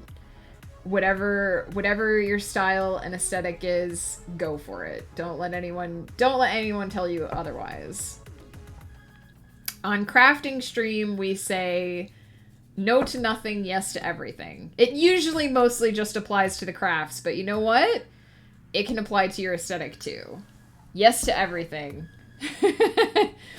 Big chaos energy. We gotta get you together with Joe, Peter, because Joe is also big chaos energy. He likes to drop in, start the chaos, and then just sit back and watch. It's who I am in my heart and soul. I mean, I feel you. It's like how Bard is basically the incarnation of the number 69. Everyone has their thing. I also love that Bard Owl's random thing is that she just loves to go into a stream and drop 69 bits. I appreciate Joe's chaos energy on a big scale. Yeah, exactly. Exactly. Oh my goodness, you guys. So yeah, I am up to 2,000 words total for this little short here. I don't usually when I'm writing a scene, I have like a amount of words that I'm aiming for. I don't usually specifically have an amount of words that I'm aiming for when I do these shorts. Probably want to ring in somewhere around 3,000, which hopefully I can usually get about 1,000 words in per sprint. So hopefully we'll get close to the end of this. If not the exact end. I think I have this scene that I'm working on now, they're just a bunch of little vignettes here, but I have this scene, which I pretty much know how I want this conversation to go, and then I think I'm going to do one more set, so 2 more scenes after this, of back and forth interaction, and then I just basically have to decide what conclusion I want to reach. We got 836 House Ocelot words from Angel Faye. Angel Faye, thank you so much for your words. I hope it's going well. 63,168 words for the month from Angel Faye. That is awesome. You're killing it. I hit my most productive NaNoWriMo total last night. So if we pop over to NaNoWriMo and look at my projects, now I'm only measuring one project here on the NaNoWriMo site. So my number is lower than my full Game of Tomes, because when I do prompt writing and a couple of other projects that I've sprinkled throughout, I do count those as Game of Tomes words. I've got some role-playing words I've counted. So this is just my NaNoWriMo project here on NaNoWriMo. But as you can see, last year, my highest NaNoWriMo total was 128,916 words, and I am at 129,854 as of last night. And I attribute this to Game of Tomes. That 50K push at the beginning of the month really, really, you know, got me off running, got me on the ground running, off to the races. It has been wild and it has been wonderful. That's what I do too. I find having alternate projects besides my Nano is helpful. Yes, definitely. And I love doing like these little prompts, these little shorts, because they keep me fresh. They keep me invested in my big project because they give me a break. They let me do something that's just fun, no pressure. And then I'm going to go work on my Nano project this afternoon off stream. I'm going to get some more words in there. I'm definitely going to hit 130 today, which was my goal for this week. And I believe I've written like 12 words. Peter, every word is a win. I don't know if this will have the ones that I just submitted, but I am at 140,000 words for Game of Tomes this month. Definitely one of my most productive months. So yeah, I'm digging it. And the goal, of course, the main goal overall of Game of Tomes is to encourage writers to write, to hit your goals, to develop those writing habits, to have a place to go where you can chat and be passionate, get writing done. We've got 85,391 words from Daz. That's awesome. I remember back when I used to struggle to do 50,000 in a month. And in fact, if we scroll down far enough, you guys will notice that my very first NaNoWriMo on the site, I did not make the goal by 5,000 words because I actually finished the book. I finished the book 5,000 words shy of the 50K. But I used to struggle to do 50K in a month. It used to seem daunting to me, a mountain that I could not climb. And now I'm aiming for hitting the goal essentially 3 times by the end of the month, because I am hoping that this number At the end of the day, Wednesday next week, will be at least 150,000. And I never would have been able to do that several years ago, and I think without the encouragement and the challenge and the push of Game of Tomes, I wouldn't be able to do that this month either. So it's definitely worth hanging out with the community. Even if you don't officially join the game, it's worth hanging out with the community, get that dose of encouragement. Everyone in Game of Tomes is just so amazing when it comes to that, to giving you the encouragement, the boost you need to do stuff.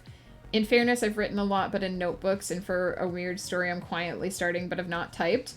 Just so you know, Peter, if you are interested in doing Game of Tomes, there are rules for submitting handwritten words. You can use the calculation on the site to submit words that were handwritten during streams. You are not limited to only digital words. And if you're just writing something for yourself that is just for fun and for you, that's fine. That's cool. That's awesome. Everyone has their own plan and no goal is lesser. Exactly. No, it does not have to be just digital words. And I believe if we head over, I'm going to head over to the Satrium site, which has a link to the Game of Tomes .org, where you can find the official rules. And if we scroll down here, it has handwritten pages. And I believe that Moon has been working on updating they actually increased the average for the handwritten pages because Moon was using smaller notebook pages, I believe. So it tells you how you can calculate your handwritten pages and submit them. The only rule is that you have to have handwritten them during the stream. So if you're hanging out in my stream and you're working in your notebook, you can claim those words, absolutely. I want to give my words to House Striker, which doesn't exist. Whatever house you support, which is the Octopus House. So the Octopus House is House Mollusca. Unfortunately, House Mollusca has fallen to the Horde, so there is no way currently to submit your words directly to Mollusca. But if you wish to be part of House Mollusca, we are currently allied with House Sauropoda, the dinos, as you can see by my banners. So if you would like to pledge your words, Peter, just select from the list of redeems House Sauropoda, the one with the little dinosaur logo on it. And those words will go towards supporting my house and my allies. I'm technically, in lore, at the moment, in charge of House Mollusca because Cosmic Coffee, the Cosmic Kraken, leader of House Mollusca, was taken by the Horde. So as the scion, as the heir of House Mollusca, I guess technically my clueless little blue Kraken character is now in charge. We would love to have you, absolutely, Peter. Yeah, and if you want to stay in the dinos full time, you could stay in the dinos full time as well. You can be in any house that makes your heart happy. But we dinos would absolutely, the dinos and everyone supporting them, I shouldn't say we dinos because I'm technically not a dino even though I'm writing for them right now. But I know Daz is one of the dinos. We all, the living who are working with the dinos, would love to have your words. We are very afraid of the Horde. We do not want to die.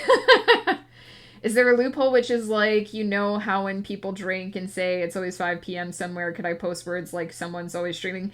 Actually, someone is always streaming. If you head over to this site that I mentioned at first, got.satrium.dev, there is someone streaming 24 hours a day, every day of November. We always have a GOT stream up, absolutely. You will notice that the Game of Tomes lobby is always live. Someone is always running that lobby. So if there is no one else up, you can always lurk in there and submit your words there. But as you can see, there's always a bunch of other streamers up as well. Right now we have ECC Books, the Night Monarch himself, playing what appears to be some Civilization 6. Sable Aradia is up as well. Sable and Aaron usually do right at this time of day, and I think Tempest is hanging out with them as well. We have Haley Creates, and we have Crazy Eddie, who I am not familiar with. So I will have to pop over and follow after my stream. So you can write anytime, day or night, Peter, and there will always be somewhere that you can submit those words, even when I'm not live. So no need to worry. Yeah, I'm on there. Every time I'm streaming, I pop up on there, because I am a Game of Tomes streamer as well. So, you can report words to any reporting stream.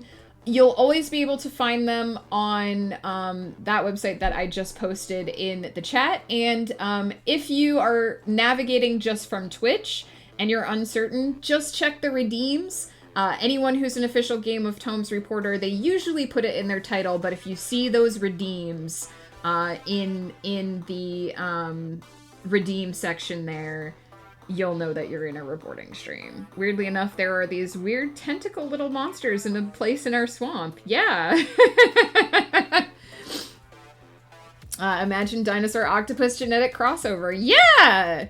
Daz probably knows way more about the swamp lore than I do. But absolutely. So 100% encourage you to join and hang out, Peter. There's so many friendly people in the community. And as long as you have said hi and let the streamer know, or the lobby runner know that you are in the chat, you're welcome to submit words. Usually they want to know that you're hanging out just so that we know that the words were written during that stream. But you don't have to be like super social. Sometimes I just go say, hey, in the lobby, in the main lobby, and then I do my words, and it's just super chill. The only limit is your imagination. Exactly. Yeah. I mean, we have a tentacle bunny, right? Sunny is a void bunny, and she got tentacles on her void avatar. So I could totally see a tentacle dino. 100%. And Peter, you don't have to feel obligated to be in the same house as me. You can be in any house, and it will make my heart happy that you are participating in the game and getting that encouragement to do the words. So yeah, absolutely. Now you know. I can walk in there and be like, yo, I know Starborn Striker, like the ultimate name drop. You definitely can. I don't think I'm as well known as in the game as you think I am. I'm still relatively new, but the dinos are familiar with me. King Bob did greet Scion Striker when he arrived in the swamp as a total effing mess because everyone he cared about except for one person had just been dragged down to the horde. Yeah, totally. And if you are interested in getting involved in the lore, there is roleplay on the Discord as well. And you can count your role-playing words towards your Game of Tomes total. You can pledge those words to your house. That goes for everyone, not just Peter. I know I've spent a lot of time talking up this game the past month, but it is so worth it. It has made a huge difference to me. It has ignited my muse and sparked my creativity. I have been participating in things and doing things that I never thought I would do. I've been voice acting for lore videos. I did my own filk. I never thought I would record myself singing and let other people hear it. But it's a way it's been sent. Tempest has it. I can't take it back. So yeah, totally. Like, dive straight in and embrace the chaos. That's my pitch. But yeah, I'm really happy. I thought I had pretty much maxed out my ability to write a certain number of words last year for Nano, and I'm gonna beat it. I'm gonna trounce it this year, so I'm happy with that. Exactly. If some of the stuff I'm talking about doesn't sound like it's your jam, if you aren't interested in the lore, If you aren't interested in, you know, the filking and the role playing and all that, you can just hang out, submit your words, see how the competition goes, follow the Wheel of Doom, which is always exciting. You can decide your level of participation, which I think is great too.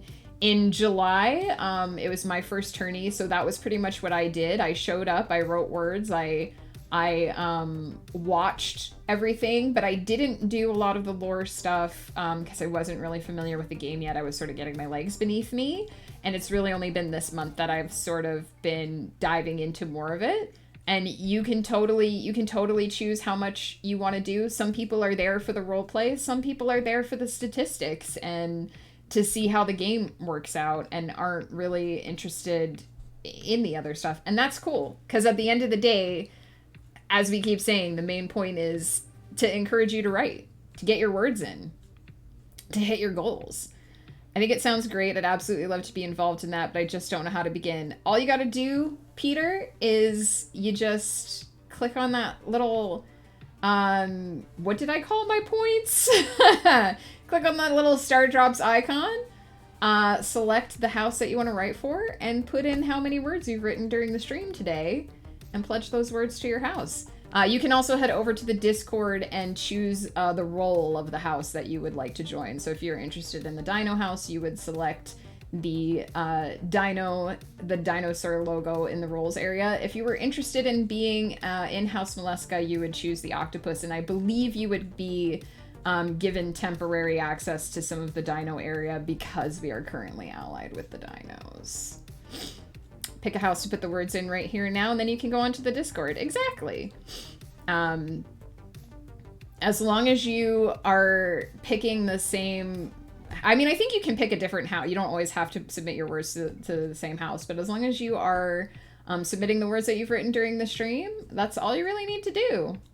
And I believe that the bot tracks everything on the back end. So if you've submitted words at all during the game, the bot has that information, and they use that information from the bot to create the Wheel of Doom.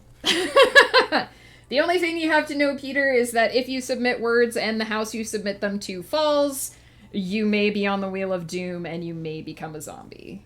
That's the only thing you really need to know.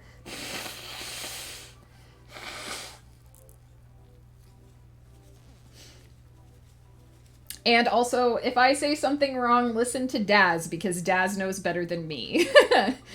Disclaimer. If I contradict Daz, listen to Daz. Yes, you can use the word count command, and you can use that command on any stream that is a Game of Tome stream, and it will count all of your submissions across all the streams. So if you submit words on my stream and then go watch Sable's stream and submit words on Sable's stream, that bot will count all of those words together across both of those streams, and any place where you use that command, it will spit it out. So the magic of the bot, which I believe, didn't Satrium make the Game of Tomes bot? I have heard stories from the first Word War about when the bot did not exist. And it is a nice little magical bit of technology that makes things easy for everyone. Yeah, no worries, Peter. Any questions you have, please toss them at us. If I can't answer, I know Daz has way more information than I do. And if we've got other people from the game lurking, they can answer your questions as well, because as I said, they're a very friendly bunch. We used to have to screenshot all the redemptions in a stream and word count and hand count them all. Yeah, Sable has told me a little bit about it. Given the amount of participants in the game this year, I don't know how we would survive. Yeah, now the bot just does it all for us. Back in the Dark Ages, exactly.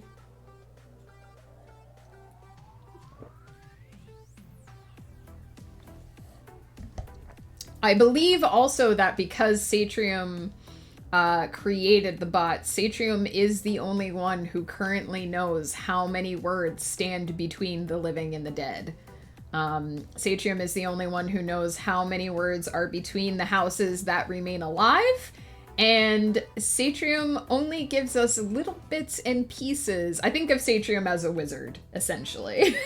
And we only, every now and then, get told there's only this many words between these two houses.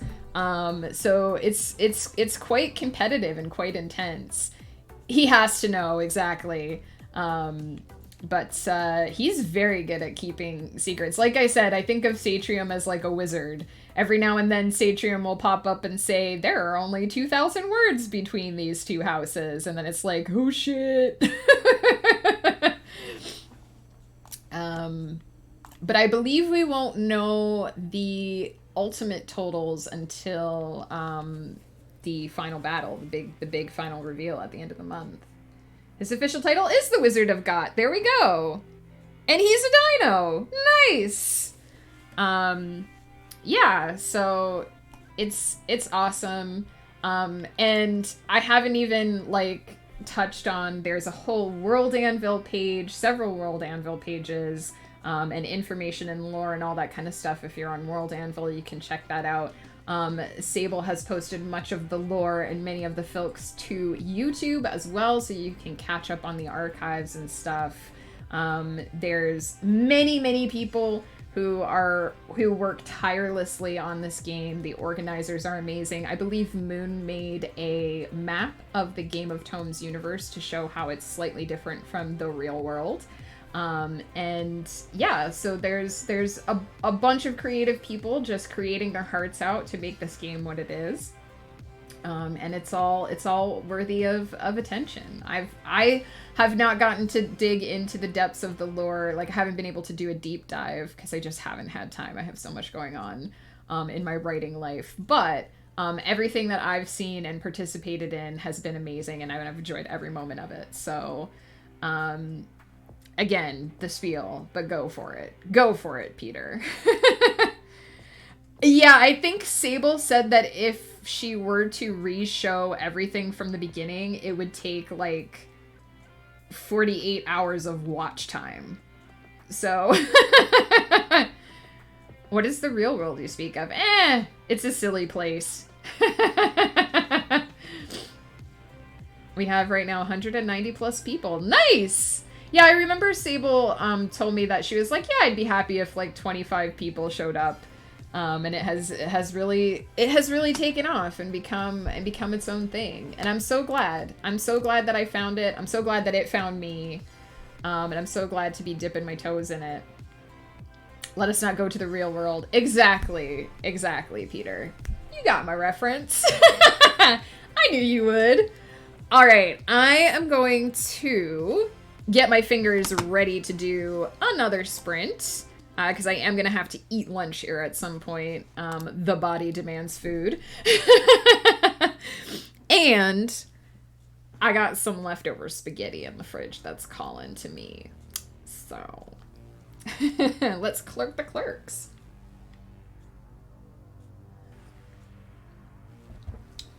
Let's clerk the clerks, and then we will go raid somebody.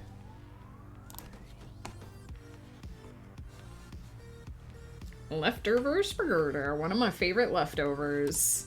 I made that sauce. I slow cooked that sauce myself. It's super good.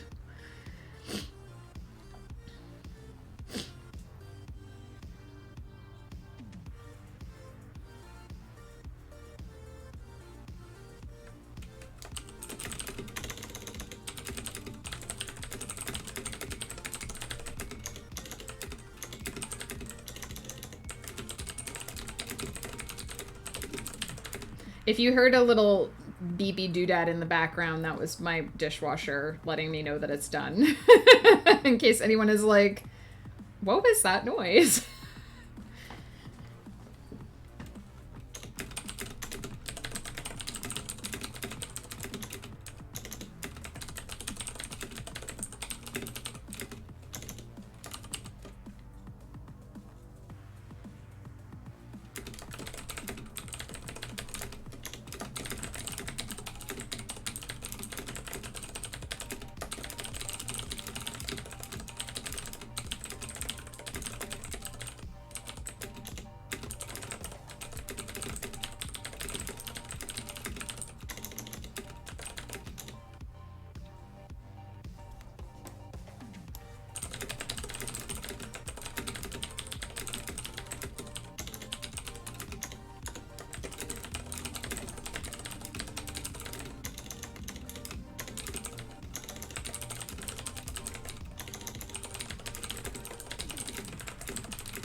Angel Face, sleep well. Thank you so much for hanging out.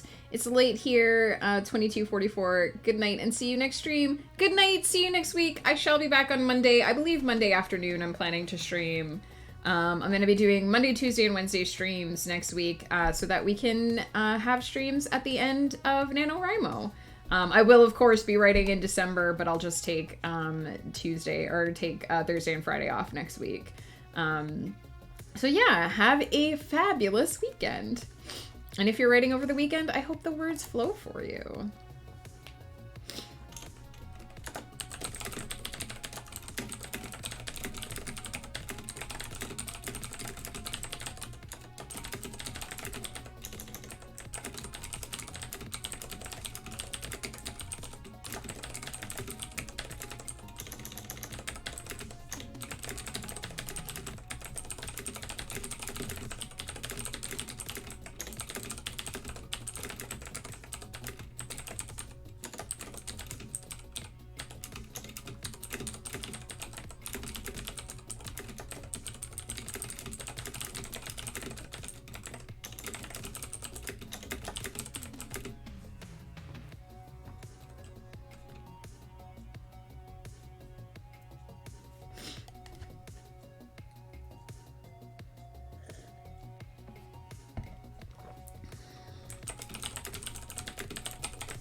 Hey, Neo, how's it going? What is up? I'll be live even though I'm not a Game of Thrones reporter. I probably will be pretty busy over the weekend, but I will try to stop by, Angel Faye. I don't know if you're still lurking and listening. I will definitely keep an eye out and try to stop by. I have a D&D campaign that I'm running tomorrow, so I will be not necessarily AFK, but sort of quiet for most of the morning. Neo, what is up, my friend?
People at the office are crazy. Oh no, what happened, Neo?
Oh, the timer is finished. I think I'm almost done with this scene. I might report my words and then just type a few things up here. Oh, we had to do a thing for work at home. We had the whole week, those dumb people did absolutely nothing, then they panic at the office. So you had homework, essentially. I did my part on Wednesday evening. It was done already. I emailed them info. They never answered. Of course, they didn't work. Now we must delay for another week just because they're lazy, and even better, they blame each other. Oh no, Neo. So you basically were assigned a group project and you were the only one who did the work, is what it sounds like. Now I'm the one to blame because I did my part. They just want someone They just want someone to blame that isn't themselves, it sounds like. I hope you're able to get it sorted out. I know how hard you work, Neo. Alright, let me report these words. 1034. 1034.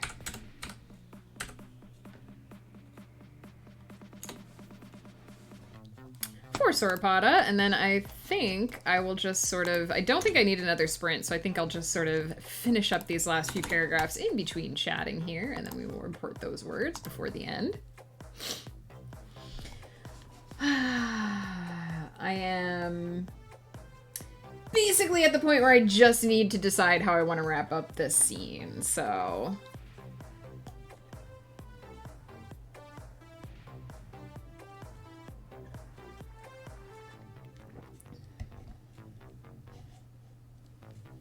And another 381 words from Das for Sauropoda. Thank you for your words. They'd rather play in their chairs at work. I mean, or than work. Some people are like that, Neo. Like, not everyone takes what they do as seriously as you do. Unfortunately, that's doubly true in an office environment versus the sort of stuff that you used to do. So, really, I'd like to say that I'm surprised, but I'm kind of not. Let's see.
It's why I don't like Office Day. So do you only work from the office one day a week and the rest of the time you work from home?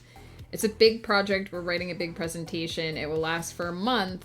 They seem not to care. Oh, Neo, I'm so sorry. That probably makes your job way harder that they're not taking theirs seriously. I'm sorry that you're dealing with that.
I don't care about them. They don't respect other people by not working and doing their part. But when I say that, the only thing they say is, you talk like an 80-year-old man.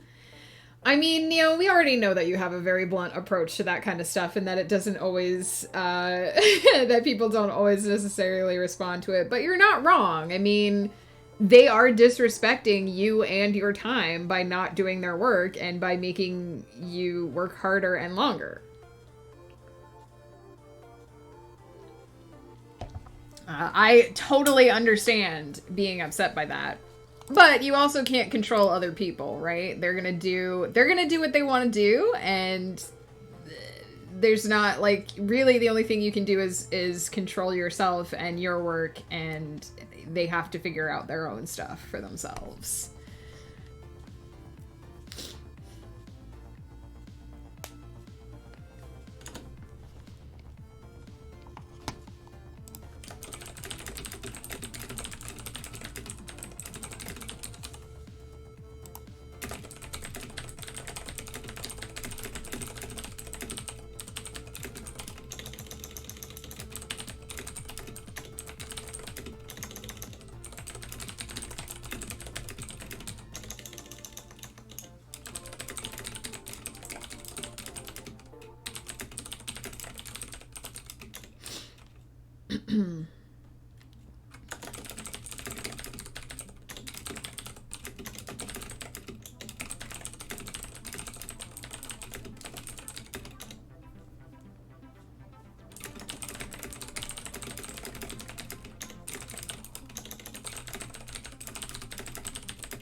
Three people are actually waiting for their part because they basically need the parts before, so it's not cool to do that because people have multiple things. I mean, yeah, true. Like, if someone's waiting on you, you should prioritize the thing that won't keep them waiting. Absolutely.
That is going to be it for this scene. That is an additional 371 words. Kiki, welcome back.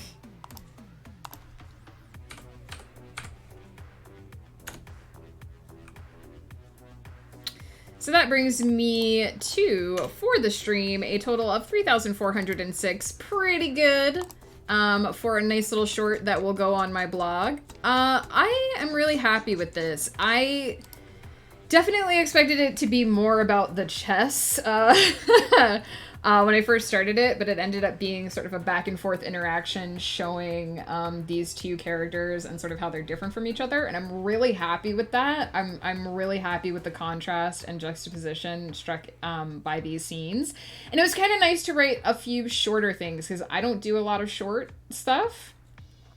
So it was really nice to just have one or two little points happening in each scene, and to sort of move quickly through it. So yeah, I'm really happy with that. Nice little short to go on my blog. I am going to say at this point, bring out your words. If you're writing for Game of Tomes and you would like to report words that you wrote during this stream, please bring those out because we are very shortly going to do a raid. I will be choosing another Game of Tomes streamer to head over and say hey to, so you'll be able to keep writing, keep reporting, but I want to make sure everyone gets credit for the words they did during the stream. We got another 282 from Daz as well. Thank you for your words. I'm going to pop over to... Oh, hang on.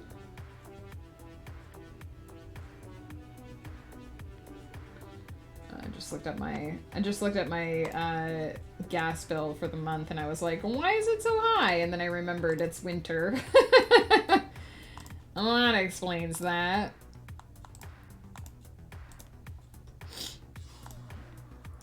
Let's see who is around.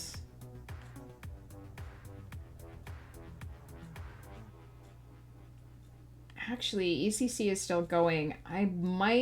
Hopefully he is going to be going for a little while today because usually he streams at the same time as me but wraps up before I do. So he raids me a ton and I very rarely get to raid him. So let me pre-watch the ads here.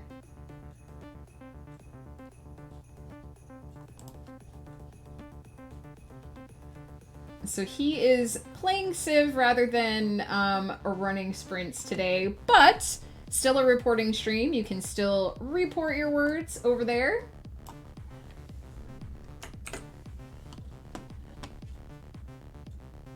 So I think we are gonna head in that direction. Please bring out your words if anyone is lurking and has some more. Just a reminder where you can find me this weekend. Tonight at 7:30 PST, I will be over on Flutterdye's channel working on the cross stitch with her and It's Woof and possibly Peter as well. We have some people that move in and out of those streams. So come check us out. We'll just be chilling and talking. It won't be a Game of Tomes reporting stream because we'll be on her channel, but I will be there to chat. I will hopefully possibly be over on Ghost Pepper's channel Saturday night. That might depend on how the D&D goes. Sometimes we're too tired to stream after them. Sometimes we do stream after them. So Saturday night is usually Divorce Court night. We may be over there. If we're not, or if he is and I'm not, no worries. It just means that I'm sleeping off the GMing because I will be GMing tomorrow for probably 6 hours. And it is very tiring to be the one running the game. That is happening off stream, so you won't be able to watch it, but I'll be talking about it. I'll be back Monday afternoon. I'm probably going to do Monday and Wednesday afternoons next week and Tuesday morning, just like I said, to squeeze every moment of NaNoWriMo streaming out of the month that we can, to encourage everyone to get those last minute words in and hit those goals. And let's head over now and say hey to Chris. ECC Books, aka ICC Dead People. Please feel free to use any emotes that you have that make you happy. You don't have to use mine. If you're writing for Game of Tomes, feel free to shout out your house motto when we get over there. And be sure to lock up your words so that the Horde doesn't steal them. I hope you guys all have a fabulous weekend. As always, it's been amazing to hang out with you. I love doing these streams. I love just talking and all the encouragement and all of the inspiration that flies around has been so rewarding since I started doing this. And every one of these streams reminds me why I turn the camera on and share my writing time with you guys. I probably won't be writing over the weekend, but I will try and drop by and see people, lurk in chats, say hey, and of course, I will be around for the elimination tomorrow to see which house falls and who ends up on the Wheel of Doom. So good luck to all of us. Hopefully the Dino Alliance doesn't end up zombified, because it'll be brutal. Until I see you guys again, take care. You're all amazing. I love you. And may the words flow.